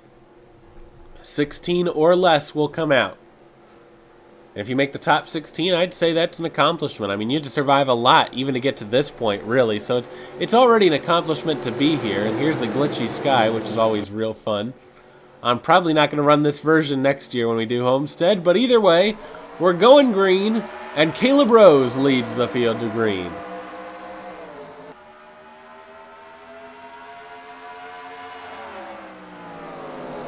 This is where sort of the middle lane is kind of the passing lane as they run towards the top. Once again, just a reminder that CJ Grider is safe. So even if he finishes last, he is still immune from being eliminated. Here comes Ormond to the inside. Look at that move. What a move. Nathan Ormond is going to get the lead right here, and David Dixon's going to follow through. A nice move from Ormond right there. And now Nathan Ormond holds the lead. And you can see the mess further back right here. As, look at that. It looks like the 84 of Matthew Hubert currently sitting last. But will he make a move to the inside? That's the key. Looks like the 31 gets the inside of Rosetta Martinez. That's big for the 31 as Nathan Ormond's going to win it. And look at that, the 84 in the wall, big time. And unfortunately, it's just not going to work out for Matthew Hubert. Matthew Hubert is out. And Nathan Ormond is safe now for the next round. Big win for Nathan Ormond right there to remain safe. But the 84 of Matthew Hubert gave it all he had in the final corner. It just didn't work, couldn't stick. And Matthew Hubert is out. On to the next event. Back to the big magical wheel of things to spin. Maybe not a 2003 track this time, I ask. Or, you know, just give me Atlanta 2003. Why not? I guess. Alright, we'll go to Atlanta. I mean, Atlanta 2003 is pretty darn good, but, I mean, you know. Kind of want some variety here, but instead we'll go to Atlanta for some more absolute chaos as 16 drivers remain. Here at Atlanta 2003, Caleb Rose is on pole with Duncan Ward on the front row. Nathan Ormond is safe. And you can see Bryce Egan and Rosetta Martinez on the back row. Those are the drivers to watch. This is the whole field. 16 drivers. We've whittled it down to playoff field size. Single elimination. Unless someone wrecks out, then we'll eliminate more than one. But right now, still just whittling down the field size. Smaller and smaller and smaller. Still 16, though. That's still 3 more than The amount of drivers that signed up for the first DPORL exhibition race when I was trying to get this thing started. That's crazy to think about how much everything's grown since then. But either way, let's go racing from Atlanta. It's going to be Caleb Rose leading the field to green from Atlanta 2003. The outside got a good jump there, actually. Duncan Ward gets the jump, but that isn't really going to mean much here as the inside is pretty good. But look at this, Ward still trying to fight on the outside. They're going to be even going into 3. Just can't quite make it stick fully. So looks like the 41 of Caleb Rose is going to be all right so far. I mean, the 10 fights back, but the 41 still looking pretty good. Off the back of the field, oh, look at that 3 wide action. Joe Rutkowski sending it in there. Nice move right there, and we're still side by side. Duncan Ward might have a shot at this, and then you can see Reggie Fogelman and Bruno Diacomo, not Reggie Fogelman, Bryce Egan and Bruno Diacomo fighting it out, and Duncan Ward got the lead on the outside, and Duncan Ward is going to win. And Bruno Diacomo is going to be out. So Bruno Diacomo made it this far, made it to the top 16, but is going home in 16th. I still can't believe Duncan Ward made it work. So Duncan Ward gets immunity. I can't believe that. So good on Duncan Ward. A great drive right there on the outside to steal everything. Nice job right there. But unfortunately, we eliminate Bruno Diacomo, and now 15 drivers remain. And to the wheel we go once again. Who are we getting, or what are we getting this time? Indy 2020. Now, I like this one. Indy 2020 works very nicely, so I will definitely take that. Let's do that. Of course, the side of the famous call of me going voice cracky mode and on the contact, there was a wild finish to that race, so I'll never forget it. Let's see if we have a memorable moment here from Indianapolis 2020. Duncan Ward is safe for this event. Gabe Willard and Nathan Ormond on the front row. You can see Bryce Egan hanging in there out back. We'll see the craziness that can occur here at Indy 2020 and the potential contact we'll see. I mean, this could get absolutely insane right here. So we'll see how it all shakes out. Gabe Willard going to lead him to green. And this is big for the 83 because the 83's been facing elimination multiple times as of late, but now can just go quietly, unchallenged, and just stay up front and not have to worry about being eliminated right here. And so, we're going green flag racing once again, this time from Indy 2020. Let's go. Here we go. Willard leads the way into turn 1.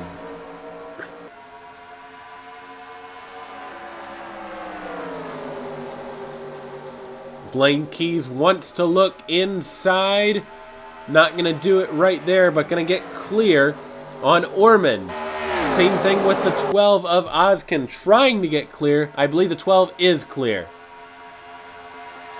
And so every driver makes it right there. The 99 will try and get by this 83.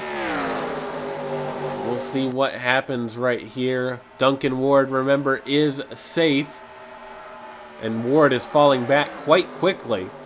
But the 99 got a good exit off the final corner. Going to try and make one last challenge at the 83. 1 lap to go, and the top 3 are right there. Rutkowski wants to make a move to the inside of Abel, but that won't stick. The 99 just trying to build up. Blaine Keys trying to get all the momentum he can right here as the 83 misses the corner. That was a big time miss for the 83 right there. Can the 99 capitalize into turn number 3? Yes, here comes the 99 of Blaine Keys. We're going to have a side-by-side race right here between the 99 and the 83. Off the final corner, here we go. The 99 clears. The 12's going to try and follow through, but can't do it. And Blaine Keys is going to make the final lap pass and win it from Indy and gain immunity. And CJ Grider is going to be the one going home. Wow. Was not expecting CJ Grider to go home outside of the top 10, but just happened to work out that way. Grider officially 15th. And so after that one, immunity goes to the 99 of Blaine Keys for what I believe is the first time in this event. So good on Blaine. And CJ Grider goes home. 14 cars remain. Let's make it 13 after this. Shuffle a couple more times, and here we go. On the wheel. Uh-oh, Kansas 2020. This one can get wild. We'll see. 14 drivers. This could get crazy. We're going to Kansas. Let's do it. And here we go from Kansas 2020. Blaine Keys, who is safe, is on the pole here, but looking to earn even more immunity. Joe Rutkowski and Bryce Egan. I don't know why I keep forgetting that it's Bryce Egan. Bryce Egan in the 07 on the back row. You can see everybody who is left right here. Will Parrish on the outside of row 1. Aaron Abel also there. And Blaine Keys in a pretty darn good spot. I'd say the inside lane's the place to be here. So we'll see how that outside lane shakes out over the course of 2 laps at Kansas. So as we come off of turn number 4, it'll be Blaine Keys. Everything to gain, nothing to lose. He's safe. Let's see what he can do here in the 99. Green flag once again from Kansas. Here we go. Keys gets a fantastic jump. Aaron Abel already the inside. Gabe Willard looking 3 wide already. Wow, what a move. And they're racing hard right here as Willard gets a fantastic jump. And we head down the back stretch once again. Here we go. Benny Watson trying to join the battle up front as it looks like the 2 gets shuffled out big time off the final corner. Look at this mess of cars. Either way, it looks like Blaine Keys is on track to win even more immunity. We'll watch the final corner right here, but we're getting wild through the back of the pack. Will Parrish has cycled all the way from second to last right here and is in danger. Off the final corner, Blaine Keys was going to do it. Who's going to be out? Oh no, Caleb Rose had to check up and Caleb Rose is out. Caleb Rose eliminated. 14th place. And you just knew the outside was not going to be the place to be off of turn 4. And for Caleb Rose, it just did not work out. But Blaine Keys wins back-to-back immunity, so Keys is safe for the next event. And Caleb Rose is out. That's going to bring us down to 13 drivers now that we've gotten rid of Caleb Rose. And we're really getting down to it. More wheel action right here. What are we going to get? I'm still rooting for 5 wide Michigan. Doesn't look like we're going to get it. We're going to get Daytona 2020. That's a good one right there. So some more super speedway racing. All right. This could be a complete wild card. So let's see what these drivers do at Daytona. Here we are at Daytona right here. And Sam Oskin is on pole. Joe Rutkowski is second. Benny Watson starts last. Blaine Keys starts second to last, but Keys is safe. Gabe Willard back in the pack. Nathan Orman back in the pack. Same thing with Rosetta Martinez. We are at 13 drivers, and we'll get down to 12 or less at the end of this event. So this will be quite interesting right here as we head off of turn 4 and once again get blocked by a very questionable camera view. But either way, we're ready to race. We're ready to get this down to 12 drivers, and it's going to be a fun one from Daytona. So here we go. Sam Odkin will lead him to the green as the pace car makes the left turn onto pit road. Let's go racing, this time from Daytona.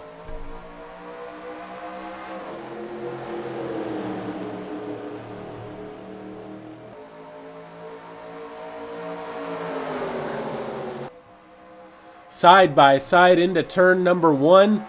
Looks like the 15 was able to dive to the inside of the 16. That's a pretty big move for the circumstances right here. If you're stuck 3 wide, that could spell trouble for your chances.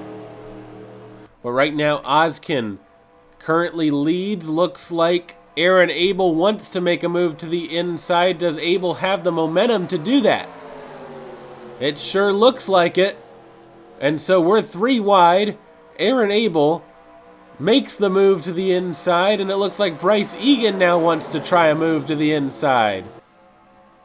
Now, coming to just 1 lap to go, Egan is going to try and make that move on the 25. Here we go.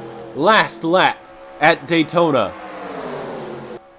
Blaine Keys is last, so that doesn't matter. The fight's for second to last and third to last.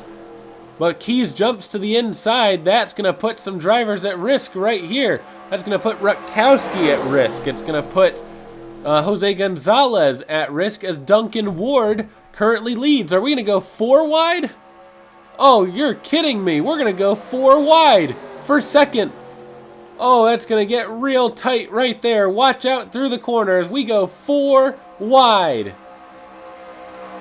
Duncan Ward leads them as we're off turn 4 and coming to the checkers right here. They clear, and the driver out is going to be Jose Gonzalez out of the event. My goodness. Butchered that big time. As you can tell, I'm pretty darn sick recording this, so my brain's only about half working. But Duncan Ward gets immunity right there, and Jose Gonzalez is out. We are down to 12 drivers. A good race right there. And Joe Rutkowski barely survives. And Nathan Ormond as well, I should mention, as well. But Jose Gonzalez out.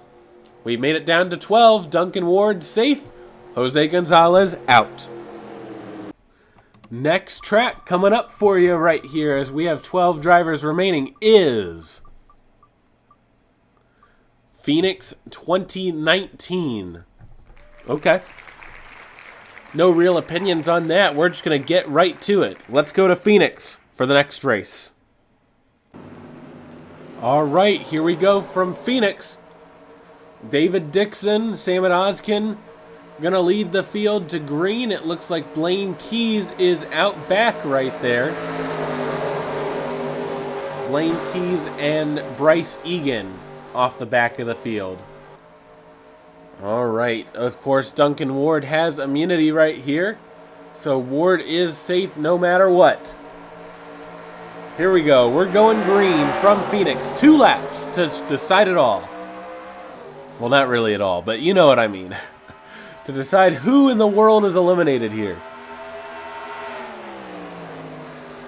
Diving it in big time is David Dixon. Looks like Ormond gets shuffled out big time. And Will Parrish going to try and hunt down Dixon. Rutkowski gets to the inside. Coming to just 1 lap to go here. And looks like Bryce Egan is the one at risk. Going to have to get around the 99. Looks like Martinez wants to dive way low, but look at that. There is David Dixon holding on to the lead right here. Just 1 more set of corners to go. David Dixon looking pretty good so far in this event is going to gain immunity right here. David Dixon wins it, and then the driver eliminated is Bryce Egan. As expected, Bryce Egan is out. Just couldn't make up any ground on Blaine Keys. Blaine Keys just holding it too good. So Bryce Egan will finish 12th. So David Dixon gets immunity. Bryce Egan 12th. Let's keep moving along. And the wheel spin right here as we are down to 11 drivers. Goes to Salem Speedway. All right. Good choice right there. We're going to go to Salem. Lots and lots of banking. Lots of room for chaos. Let's try it out. We're here from Salem. David Dixon is safe. And of course, Joe Rutkowski, Joe Rutkowski out back. And Rosetta Martinez will perish out back there. 11 drivers. We're going to get it down to the top 10 right here. That's big. If you made the top 10, you've survived a whole lot. So, can't wait to see who gets it down to the top 10. Because we've got 2 laps here at Salem. Will the outside work? Will the inside work? We'll just have to see what happens right here in these 2 laps. Let's go racing. From Salem, David Dixon is safe, but he leads the field to green. Here we go.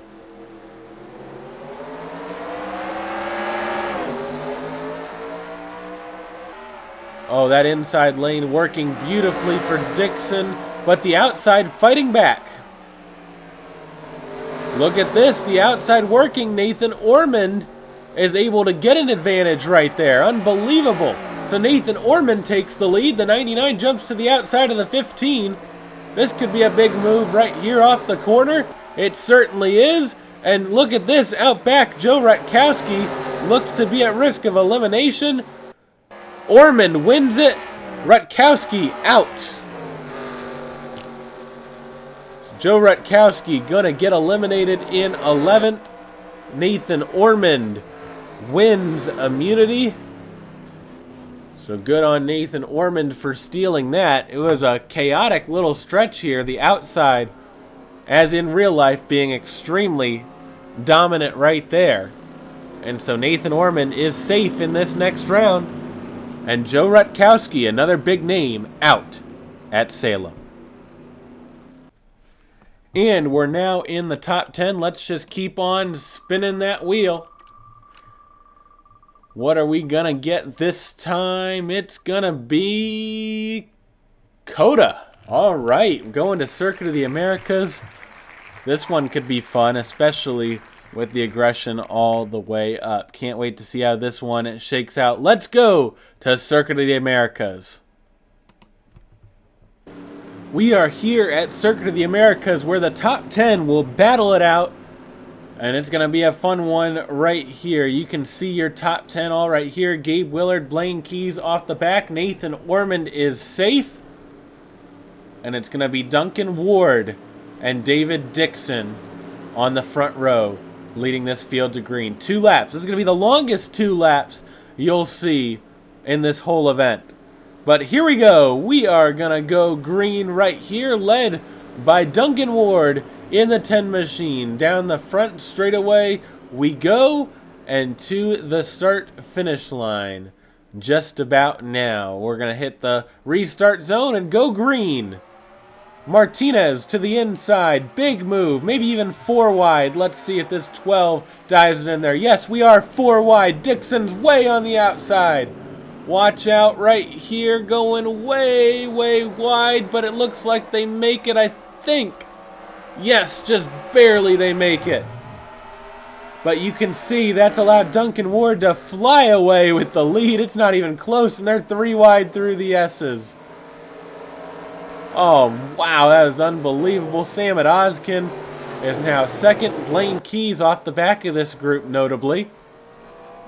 That's not good for this 99 because, remember, Nathan Ormond does not really count in this. He's safe. You can see the back of this pack going wild right here. Ormond is now at the back. And look at this, the 25 went really wide. Keys is going to have to make some moves right here. Looks like we've got some moves being made. The 83 got forced way wide. But once again, you can kind of see the 10 of Duncan Ward is absolutely out of here.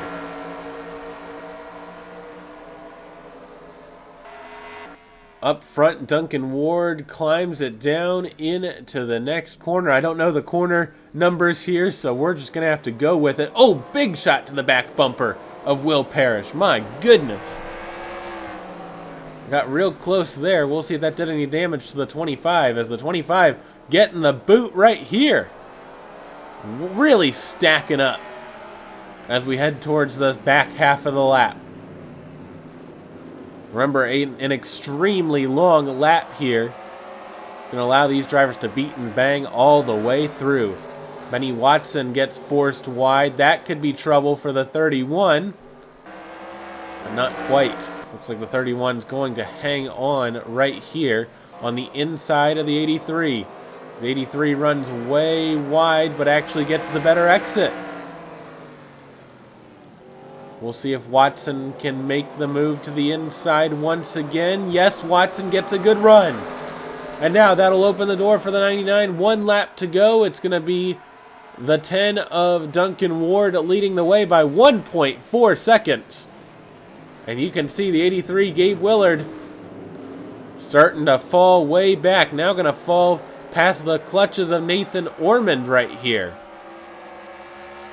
So not a good section for the 83, but we're going to go 3 wide potentially. Watch out. Here comes the 83 making moves back. Oh, contact made. That's going to force the 24 way wide. Could that be it for Blaine Keys? Wow, an unbelievable section right there is going to put the 99 at risk. But lots of things can change. Ormond is now 9th, but of course that really doesn't matter. The key is trying to get up there to 8th for the 99 of Blaine Keys. The question is, does the 99 have the time to get back there? We'll just have to see. I don't know if it's going to be enough for this 99. As further up front, that lead from first to second has come down quite a bit. The 12 trying to run down the 10 right here. Samad Ozkin has really started to close the gap. Once again, I just don't think that would be enough to launch a true charge. Although Ward goes just a little bit wide there, definitely opening the door for the 12 to have a chance. But I just don't think it's going to be enough. Yeah, we're getting really deep into the lap here, and the 10's just going to start to pull away and gain immunity once again. So what a drive from Duncan Ward. It's just worked out beautifully. And the 12's just not going to be able to get there in time. So off the final corner, a valiant effort from Samad Ozkin, but the 10 of Duncan Ward is going to win this. And then further back, you can see Blaine Keys is going to be eliminated. Blaine Keys just did not have it today. And Keys will finish 10th. A very strong run overall, but just an unfortunate series of events to be knocked out there after the contact with Nathan Ormond. So that's it there. Duncan Ward is safe for the round of 9, and Blaine Keys is eliminated in 10th. And we're back to the wheel right here, spinning, spinning, spinning. What are we getting? Texas 2013, all right. I can work with that combo. Texas 2013, of course, it's a good configuration of Texas, so let's see what kind of racing that provides with 9 drivers remaining. All right, we're here at Texas 2013. David Dixon is on pole. Aaron Abels second. Will Parrish third. Samad Ozkin 4th, Duncan Ward, who is safe, in 5th, Gabe Willard 6th, 7th is Nathan Ormond, 8th is Rosetta Martinez, and 9th, Benny Watson. So we'll see how this transpires right here. We're going to get it down to 8 drivers, because I would assume there is not a wreck that's going to happen here, but I guess you never know what could happen. And we are going to go green here, led by David Dixon in the 15. Here we go, green flag. And it looks like we had a great jump from the 2 and the 10. Actually, the whole inside lane got a fantastic jump. That's going to put Rosetta Martinez on the outside looking in, but the outside gets a good run on into turns 1 and 2, I should say. And David Dixon is clear as of right now. Will Parrish, you can see, in second. Duncan Ward is trying to get third. Can Will Parrish get past David Dixon? We got 1 lap to go right here. And you can see the 31 of Benny Watson is struggling massively, just trying to get to the inside of the 18. It's a big time effort right there to try and get there. Will the 31 have a shot? Can Benny Watson do it on the 18? Not quite. Benny Watson's going to be out, and David Dixon is going to win at Texas, and that's going to put him in safely to the round of 7 because he will be safe for the round of 8. And Benny Watson is out in 9th place. Once again, a great effort from Benny Watson, but 9th place, yeah, just couldn't quite get there, and we continued to eliminate drivers faster and faster, and we still have newcomers, we still have big names, but one big name in Benny Watson is out. So let's continue to move on now that we only have 8 drivers left. Next track will be, drumroll please, no, not actually, Darlington 2019. All right, this one could get wild. Let's do it. From Darlington, you know, that's the fuel-saving one that isn't really fuel-saving. I just really messed up the I&I. I like weird I&Is when it comes to 2-lap shootouts, so let's see what it does from Darlington. 8 drivers remain. David Dixon is safe. He can be as aggressive as he wants in this race, and it does not matter. David Dixon can do whatever he wants. However, for the rest of the drivers, it's very high stakes.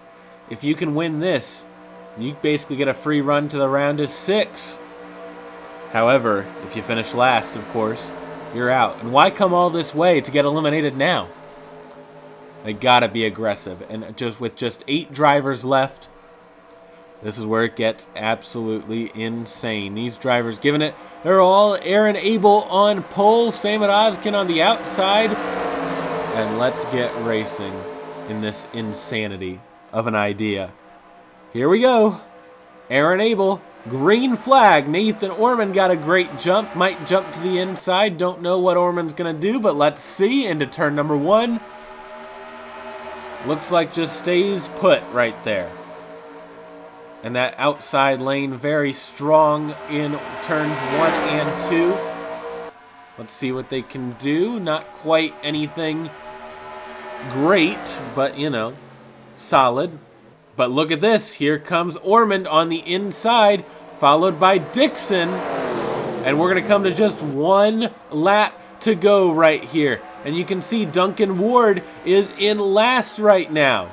Ward needs to make up ground right here. He cannot wait. Nathan Ormond is currently sitting as your leader, and they're stacked up behind. Can Ormond win this and get a free boost? We'll have to see. Into turns 3 and 4, Ormond. Yeah, Nathan Ormond gets the correct line, and it looks like Rosetta Martinez is going to end up being second, and Duncan Ward is going to be eliminated right here. Duncan Ward is out with an 8th place finish. Wow. Was not expecting Duncan Ward after that strong run to be out here, but Duncan Ward is out, and we whittle it down to 7, and Nathan Ormond wins, so Nathan Ormond is safe in that round. Unbelievable. So now with just 7 drivers left, who's going to get it? Still don't know. Still a good mix of newcomers and veterans. Here we go for the next track. What are we going to get? This time, Las Vegas 2003 is what we're getting. That'll be a solid one for racing. We'll see what happens there with just 7 drivers left. in the Festival of Overtimes. Nathan Ormond is safe. He is on the pole for this overtime. Once again, he can be as aggressive as he wants to maintain the lead and potentially maintain his immunity. Meanwhile, David Dixon is off the back of the pack and needs to make up ground. But the driver in the most danger, if I can speak, I'm getting sicker and sicker by the moment if you can't notice here at this point. The 18 of Rosetta Martinez and the 83 of Gabe Willard on the outside are definitely at risk. So that could play a factor in all of this. But we'll see. Just 7 drivers left. We'll whittle it down to 6. Of course, Nathan Ormond, no matter what, is going to be one of those 6. But could he make it to where he's one of the final 5? We'll have to see. The winner of this, automatically a part of the final 5. Off of turn 4 and to the start-finish line, Nathan Ormond leads them. And that inside lane with a good jump. That's going to put the 18 and the 83 at a disadvantage. Down into turn number 1. Everybody holding firm as Ormond gets a great jump and is pretty much out of here. What a jump for Nathan Ormond. And now sending it in right there is Will Parrish. And you can see the 12 of Sam Oskin is now clear as well.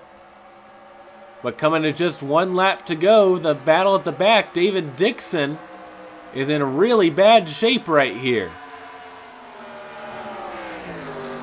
What can David Dixon do to try and claw back any track position possible?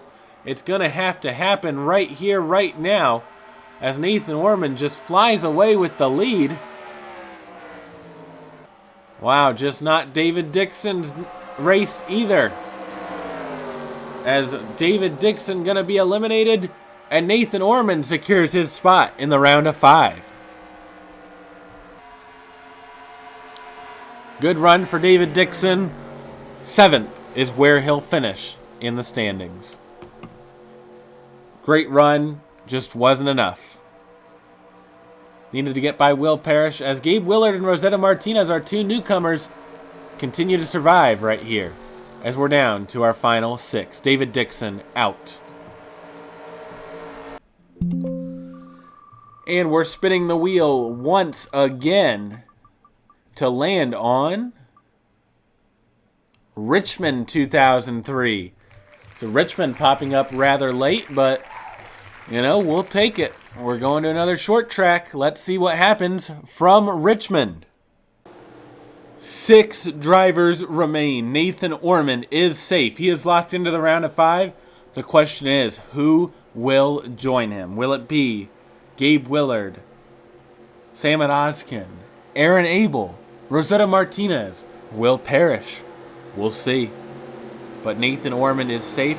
Played as aggressive as possible, trying to keep the streak alive and win this one and keep moving on to the next round with immunity. We'll see what happens here as we're going to go green flag racing right here. A great jump from the 24, the 12 as well. And that's going to put Will Parrish in a bad spot. Ormond jumps out to a big-time lead. And it looks like Oskin is going to clear as well. Aaron Abel and Will Parrish going back and forth right here. Let's see. We're on lap 2 of 2 right here. Gabe Willard stuck on the outside lane and falling. But Aaron Abel still out back. It looks like it's going to be, well, I don't know who it's going to be right here. Hold on, it's getting close. Let's see, to the line it's going to be, looks like the 83 of Willard's out. Gabe Willard is out, and Nathan Ormond continues the winning streak. So Gabe Willard, unfortunately, out of this. A great run from the newcomer, just couldn't quite do it. And we've reached our top 5. It's going to be Nathan Ormond, Sam Oskin, Rosetta Martinez, Will Parrish, and Aaron Abel. That is our top 5. And let's continue right here to determine our final four. Well, I shouldn't say final four because we're going to eliminate one all the way until we get down to two. We're going to do a one-on-one battle at the end, but, you know, final four. Next track will be, let's see, going to be Nashville 2021. Good choice. Let's go ahead and head out to Nashville and see who survives to make it to the round of four. Now, just 5 drivers remain. Nathan Ormond is locked into the round of 4. However, we have 4 other drivers and only 3 of them will make it through. Aaron Abel, Sam Odoskin on the front row, Will Parrish and Rosetta Martinez in row 2, then Nathan Ormond just settling in row 3. This is to set the top 4 drivers here. And we'll continue to whittle down lower and lower and lower until we get those final 2. But getting intense right now. If you made it to the top 5, I mean, wow. You truly made it through a lot to get here. Had a lot of luck. But let's translate that to skill. Here we go. From Nashville, top 5, let's go. Aaron Abel leads them to green. And on the outside, Sam Odoskin. Through turns 1 and 2, Will Parrish got a good middle of the corner. And Parrish sneaks into third pretty comfortably. The 18 of Martinez still on the outside lane as the inside continuing to prevail as we run. Aaron Abel out to a big lead at the moment as we're coming down to just 1 lap to go. Can Aaron Abel seal the deal and be immune in the next round? That is the question. Right now, Rosetta Martinez is in a bad spot, trapped on the outside, and Nathan Ormond is safe anyway. So Martinez would have to get past Parrish to have any chance. Here we go in turns 3 and 4. Not going to work out for Martinez. Looks like Aaron Abel gets immunity, and Rosetta Martinez is out. And there goes our last true newcomer, Rosetta Martinez, finishing 5th. A great run, a great effort. Honestly, fantastic to watch. Great job to Rosetta, but just not enough. And that means our top 4, Aaron Abel, Sam Odoskin, Will Parrish, Nathan Ormond. And Aaron Abel is safe. Let's keep going. And the next track is going to be... Oh, Auto Club 2014, all right. That's a good one to have later on. We could see the 4 drivers 4 wide for the lead. We'll see if we get that. That'll be fantastic. So we're at 4 drivers. Let's make it 3 after this race. Here are your final 4 drivers. Of the 4, the 1 driver guaranteed into the next round is Aaron Abel in the 25. We're watching the other 3 battle it out right here. That's the 24 of Nathan Ormond, the 12 of Sam Odoskin, and the 2 of Will Parrish. The question is, which 3 will survive? We know one of them is going to be the 25 of Aaron Abel, but who are the other 2 going to be? We'll see it all shake out right here. It can get wild at Auto Club, so... we'll just have to see how it all shakes out right here as the pace car is off. And we are going to be green once again with Will Parrish leading.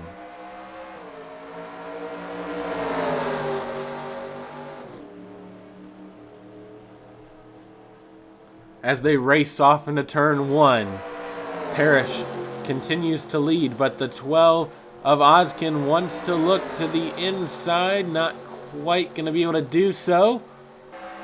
Going to try once again to maybe make a peek. Right now Ormond is off the back. But on the inside all alone is that 12 of Sam Oskin. But Oskin, using that inside lane to his advantage, is staying at least even with Aaron Abel, as we're going to come to 1 more lap to go. And you can see it's awful close right at the line right here. Can the 12 survive on that inside lane? Still getting to the inside of the 25 and the 24. A very solid amount of momentum for the 12, but Will Parrish still leads. Oh, it's going to be close and right down to the line between the 12 and the 24 as the outside lane continuing to work together. Ozkin just sends it in there, but has to check up. Ozkin has to check up, and that means that Sam and Ozkin's going to be out. Will Parrish is going to win. Well, is Will Parrish going to win? Diving to the inside, yes, Will Parrish does win. And Aaron Abel also advances. Nathan Orman advances as well. Your final three, Will Parrish, Aaron Abel, Nathan Orman, and Sam and Ozkin is out. Now let's whittle it down to the final two. Let's do it. This is the final track we determined by wheel. The final one has already been pre-chosen. Let's go ahead and see what the track is going to be.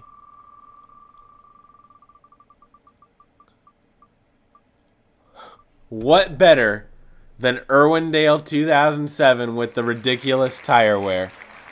Unbelievable. We'll be going to Irwindale. Let's do it. All right, we're going to figure out who our final two are going to be. Here we go from Irwindale. Just 2 laps to decide it all. Who's going to be in the final two?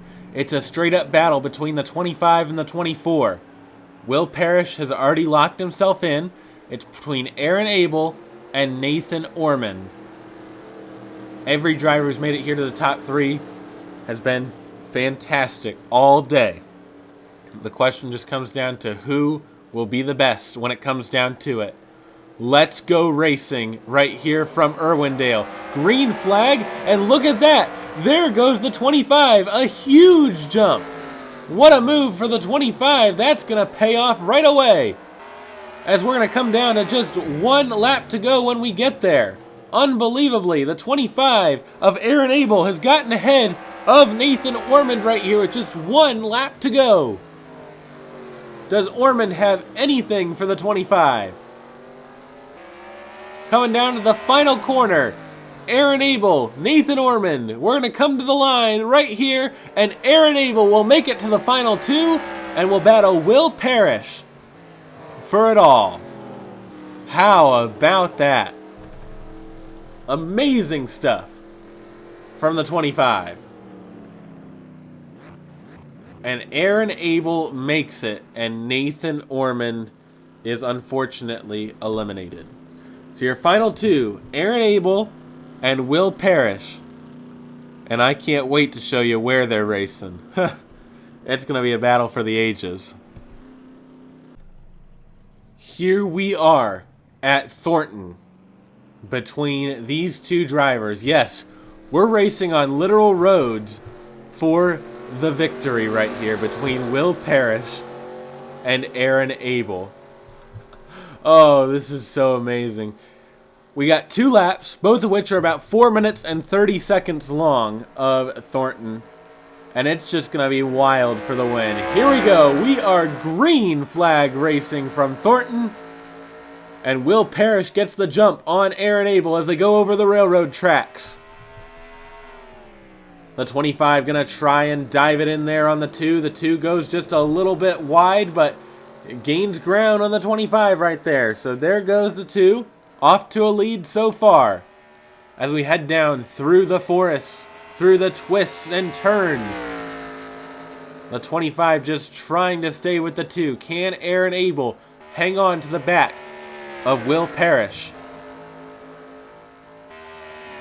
Parrish driving very well right now, but that could all change with 1 mistake as they go over the bridge.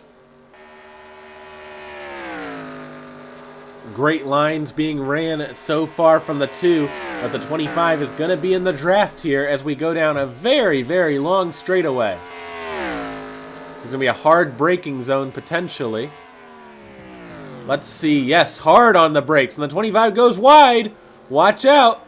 Goes very wide, but look at that. It's going to work for the 25. What a move to the outside. as we head up towards the bridge. It's going to be Aaron Abel with the lead now off an incredible move. Parrish slots in behind as these two still going at it. They're going to be like this all the way to the very end, but right now 25 continues to lead as we race by the traffic on the other side. Here goes a move right here. Looks like Parrish wants to move outside, inside. I don't know what kind of move this is, but either way, they are side by side down the long highway. We can't see any of them from this angle, but whatever. We're just going to keep going. We're on it. Look at this. There goes the two by. They are going now 209 miles per hour and still flying away. An extremely long straightaway, but we're going to be heading into a braking zone soon. Here we go, heavy braking zone. And looks like the 2 hangs on right there. The 25 of Abel closing in ever so slightly as they head up across the bridge. Of course, traffic continuing to move on back and forth as these two continue to try and race it out. Another long straightaway for these two drivers to try and make moves. Will the 25 try and use that to his advantage? Can Aaron Abel gain any ground on Will Parrish as we head towards the braking zone? We can't see him at all here. Don't have a good angle on him. Let me see if I can try and get a good angle. There we go, just now got a good angle on him. Heading into another braking zone here. Let's see what the 25 can do under braking. Gains in fast on Will Parrish. And now as they go through the banking, they're almost bumper to bumper. Less than a car length between them. But it's going to be Parrish that gets the slightly better exit off the corner. They are closer than they were, I will note that, as they continue to head down the straightaway. Another very long straightaway as they technically clip the signs, but whatever. We're going to have another banked turn right here. Will the 25 and the 2 be able to keep it on the racetrack? Absolutely. As now we're back down to the 2-laner. We spent some time on the highway, but now we're back down to the twists and turns. And you can see the 25 wants this real bad. We got more railroad tracks coming up soon. Just watch right here. We have a braking zone. And towards the railroad tracks we go. We are over the railroad tracks. And I believe coming to 1 lap to go. Yes, white flag for Will Parrish, who currently leads over the 25 of Aaron Abel. Over the tracks once again. The 2 gets a nice jump. So does the 25, and they are still right on each other. It was just 0.4 of a second at the line. Oh, these two are just going to come right down to the wire as we have hit the final lap of the Festival of Overtimes through the twists and turns once more. Aaron Abel has a lot of work to do to try and get there, but I think he's capable of it. Uses the outside right here to try and get an advantage. Don't believe it worked though, as we're over the bridge. Gonna have a slightly different line on the inside here, but once again, no advantage to either driver. Checking speeds down the straightaway, 197 for Parrish, about 200 for Abel. I'll take just a little break here for a cough while you watch the action.